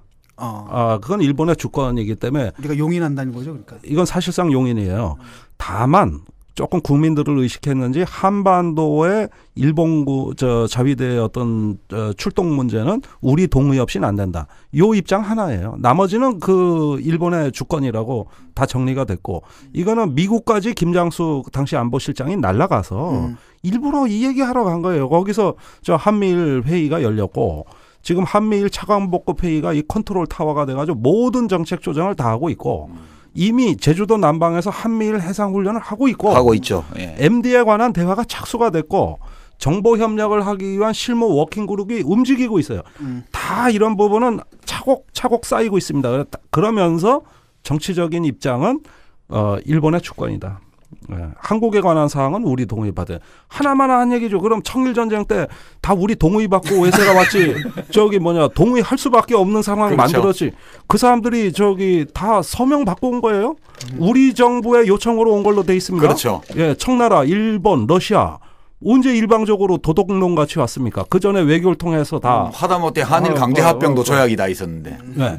그래서 외세가 한반도를 병탄하고 강점할 때는 아무렇게나 하는 게 아니라 그만한 절차를 다 밟습니다. 우리 동의 받고 오는 겁니다. 근데 최근에 이제 한중 정상회담이 있었잖아요. 예. 시진핑 주석인가 지금 네. 예. 일본도 안 가고 북한도 안 갔는데 아직 취임 후에 한국부터 왔다 이래서 굉장히 야단스러운 1박 2일 국민 가수라는 그 부인 펑리위안 펑리위안이 우리나라의 김추자 조용필급이라 그러더라고요. 가수로서. 네. 근데 와서 이제 의전을 굉장히 화끈하게 하고 그 런민일보 그러니까 중국 인민일보에서 일면에 막 사진을 4컷이나 싣고 야단스럽게 중국에서도 했더라고요. 네. 근데 지금 김종대 편집장님 말씀하시는 것처럼 미국의 우산 아래에서 네. 이렇게 동아시아 쪽 이제 이 군사 체제가 이렇게 진행 중인데 네. 그렇게 시진핑 주석은 활짝 웃는 얼굴로 여기 와가지고 이렇게 의전을 화끈하게 하고 간 게 우리 보통 사람들이 생각하면 이거 뭔 일이야 이게? 중국에서 지금 되게 신났더라고요. 굉장히 큰 성과를 거뒀고. 네, 근데 중국이 왜 좋아해요? 지금 중국을 겨냥해서 이 동아시아 체제를 만들고 있는데. 한반도에서 어떤 지정학적인 충돌의 조짐이죠. 그러니까 지금 한미일이 이렇게 군사 동맹이 강화되고 어떤 집단 방위, 일본이 얘기하는 집단적 자위권 이제 국제정치 용어로 집단 방위인데 네. 이것은 명백히 중국을 견제하는 거거든요. 정말 북한을 견제하는 거라면 그거는 북한이라는 닭 잡는 칼로 충분한데 왜 소 잡는 칼을 갖고 설치냐 이거예요. 소도 잡고 남을 칼이야. 그 소는 중국이란 말이에요. 그러니까 닭 잡는 칼이 아니라 니들 분명히 소 잡는 칼이다. 그런데 그중에 제일 약한 고리가 한국이라고 보는 거죠. 그러면서 그 동맹에 빠져들지 않도록 이왕이면 이탈해 줬으면 좋겠다는 중국의 희망적 사고가 있는 것이고 이런 것들이 한국의 매력 외교 공세로 나타난 겁니다.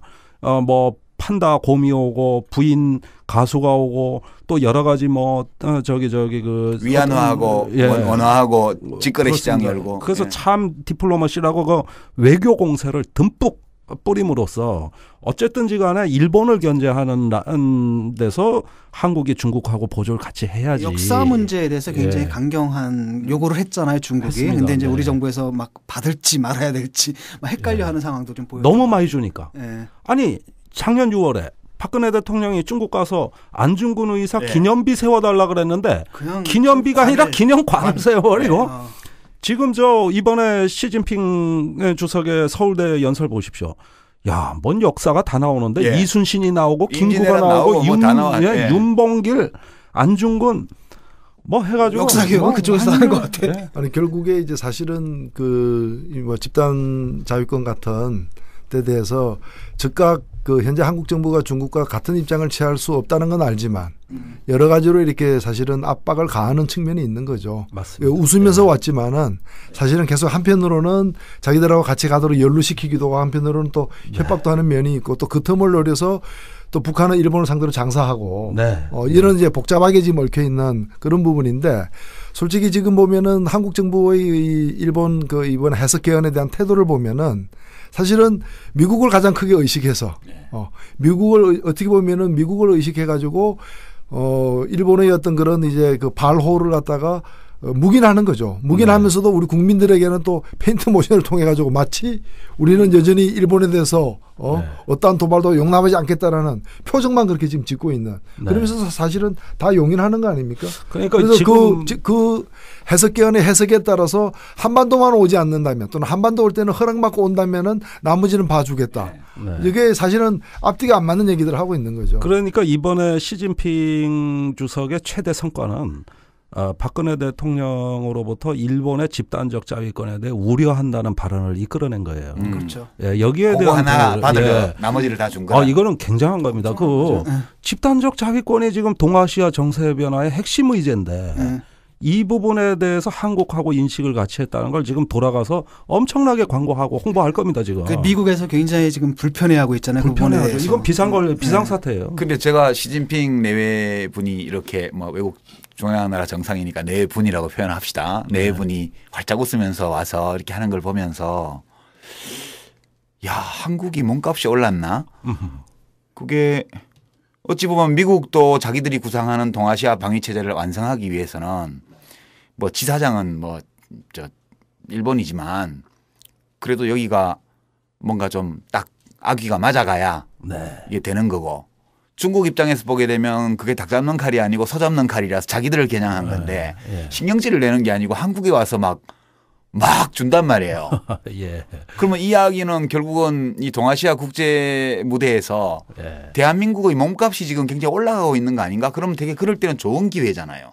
그러면 우리가 평소에 주변국들의 협조를 받아서 받지 않으면 풀기 어려운 어떤 문제가 있을 때 그런 걸 일거에 다 풀 수 있는 혹이 아니에요? 지금 남북관계 같은 거? 저는 근래 탈냉전 이후에 최대 혹이라고 봅니다. 절호의 기회라고 봅니다. 그러니까 우리가 이 한반도 주변 정세를 우리가 스스로 주도하면서 이제 우리 운명을 스스로 한번 개척해보자. 지금까지 얼마나 강대국 정치에 우리가 시달렸는가.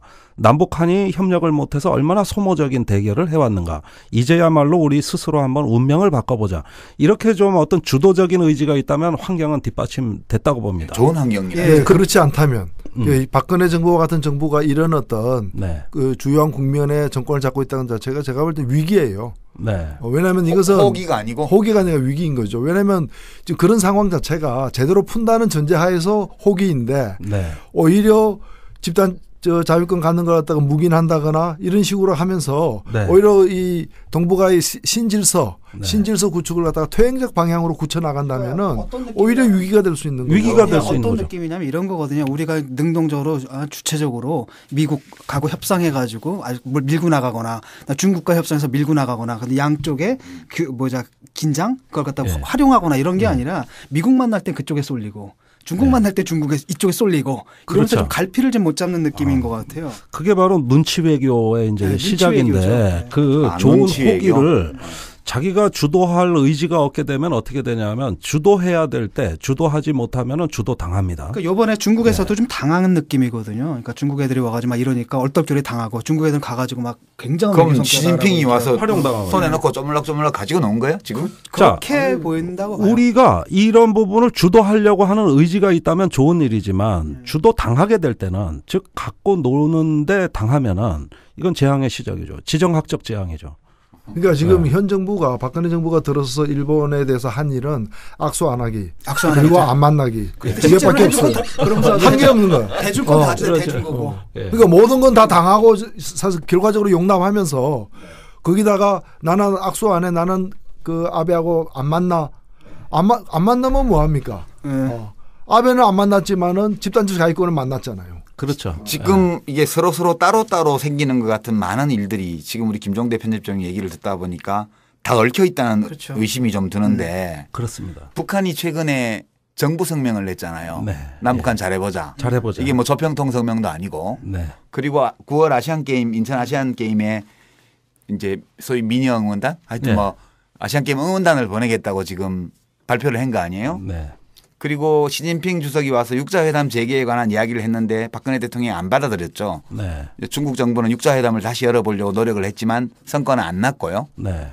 이렇게 하여튼 여러 가지가 진행 중인데 한편으로는 일본은 납치 문제 가지고 북한하고 직거래하는 식으로 좀 들어가 버렸고 네.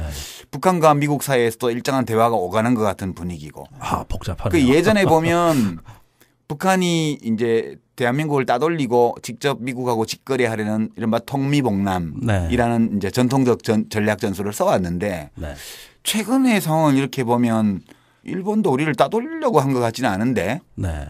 우리만 혼자 있는 것 같고 이게 왕따도 아니고 왕따는 남이 따돌리는 건데. 글쎄 왕따는 GOP에서 벌어지는 관심사병 얘기인 줄 알았는데 여기도. 우리 정부가 왕따가 아니고 무슨 자발적 은둔형. 네. 은둔자. 네. 그거 비슷한 외교를 하는 게 아닌가 이런 걱정이 좀 들어요. 네. 그래서 이걸 푸는 그 수순이 이거 뭐 복잡하게 얽혔기 때문에 한 번에 다 풀어지지는 않겠지만은 그 남북 공조를 갖다가 좀 강화시켜내야 돼요. 왜냐하면 자칫 잘못하면은 북은 북대로 자기 이익을 위해서 남은 남대로 또 자기 처지 때문에 일본에게 농락당하고 미국에게 악용당하고 뭐 이럴 가능성이 굉장히 높거든요. 중국도 마찬가지고 이용당하고. 네, 이용당하고. 예, 그래서 이게 남북이 뭐 똑같은 이해관계 일치를 국면을 갖다 바로 만들어내긴 힘들겠지만은 공동점을 갖다가 계속해서 그 넓혀 나가면서 이 공조 체제를 강화해야 돼요. 이게 공조 없으면은 진짜 오히려 100년 전보다 더 험악한 지금 상황이 될 수도 있다는 거죠. 예. 네. 예. 그 최근에 아주 인상적인 설명이 있었어요. 그 보수죠. 어버이연합. 어버이연합에서 어떻게 했냐면 이분들이 시진핑 국가주석이 방한했을 때 오성홍기랑 태극기랑 세워놓고 같이 절을 하는 거예요, 여기다가. 그러니까 사실은 이제 황당한 거죠. 왜냐하면 중국 왕하고 조선의 왕하고 같이 왔으니까 절하는 게 당연하죠. 그러니까 전통적으로 한미일 동맹에 의해서 중국과 북한을 고립시키는 게 이제 이 사람들 전략인데 보수도 헷갈리는 것 같아요. 왜냐하면 시진핑이 왔을 때 오히려 미국에서는 굉장히 뭐랄까 고가워했거든요. 좀 불안해하고 네, 좀 불만스러워했지 않습니까? 이런데 이게 한미 동맹을 외치든 예? 어버이연합이 왜 그렇게 했어요? 그러니까 레이디 각하께서 하시는 일은 몽땅 다 일단 다 찬성이거든요. 아 그런 차원에서. 근데 그게 좀 애매모호한 부분이 있는 게 사실은 중국의 위상이 좀 달라졌잖아요. 왜냐하면 우리가 대미 교육 규모보다 대중 교육 규모가 더 많을 거야 아마. 많을 거예요. 아니라 미국, 일본을 다 합친 것보다 중국이 더 많아요. 게다가 또 하나는 이제 북한의 압력을 가할 때 중국을 통해서 압력을 가하는 것 이상 효과가 없었잖아요. 네. 그런 필요성도 있었고, 그다음에 이제 뭐 그 일본에 대해서도. 왜냐하면 중국하고 같이 역사 왜곡이나 또는 자유권이라든지 이런 문제에 대해서는 중국하고 같이 연대해가지고 대응하는 게 참 좋을 이런 전략적인 가치가 중국이 생겼고 나름대로 그래도 박근혜 대통령이 기존의 이명박과는 달리 중국과의 접근을 좀 하지 않았습니까? 네. 그래도 얼마 전까지 국외 공산 계열이었는데. 네.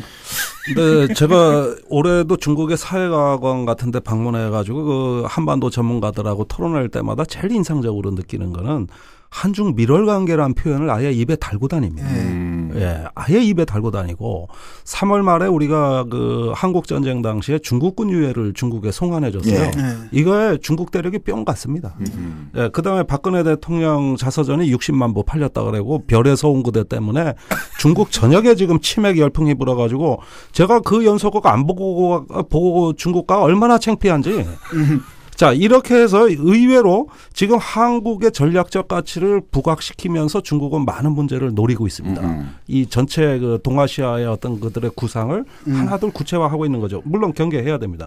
그런데 이러한 상황에서 우리가 이제 그 어떤 화장빨로 뭐 또는 어떤 그 의상 외교로 해가지고 지금까지는 버텨왔다고 봐야 돼요. 지금까지는 전 일견 잘 버텨온 측면도 있다고 봅니다. 그런데 문제는 북한이라는 존재가 지금 계속 우리가 아전인수식으로 중국하고 협력했는데 중국이 북한 편 안 들고 우리 편 들었다. 이렇게 지금 보수 언론 논차가 온통 일색인데 그렇죠. 이게 사실이냐는 거예요. 아니죠. 전혀 아니라는 아니지. 거예요. 전혀 아닙니다. 이번에도 없잖아요. 그 구절이. 없어요. 예.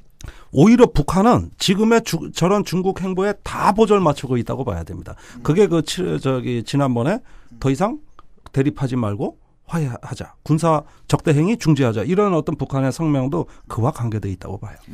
그러니까 우리가 북한과 중국 간의 애정이 과거에 비해서 많이 식었다고들 얘기하는데 그게 사실을 하더라도 애정이 아니라 이해관계는 돈독한 이해관계가 유지되고 있는 거예요. 맞습니다. 예, 오늘 그 총기 난사 사건부터 그 다음에 NLL 문제 그리고 이제 아베 정부의 집단적 자유권을 둘러싼 한미일 중국 국제 정세에 대해서까지 얘기를 나눠봤습니다. 근데 핵심은 그런 것 같아요. 일단은 가장 이 문제 해결의 주체는 남한과 북한이 되어야 되고 그런 가운데서 우리가 중국과 미국의 갈등 관계 같은 것들을 국익을 위해서 최대한 활용하는 그런 식의 외교 안보 전략을 세워야 되지 않을까 이런 생각이 이렇게 쉬운 듭니다. 문제를 왜 못할까? 자, 오늘 그 나와주신 그 김정대 편집장님 감사하고요. 감사합니다. 두 분도 수고 많으셨습니다. 네, 수고하셨습니다. 예, 수고하셨습니다. 예. 노효진의 정치카페 7회는 여기서 마치고요. 다음 8회에서는 심상정 원내대표 모시고요. 경제민주화와 삼성을 중심으로 한 한국의 재벌 문제에 대해서 깊이 있게 다룰 예정입니다. 기대해 주십시오. 감사합니다.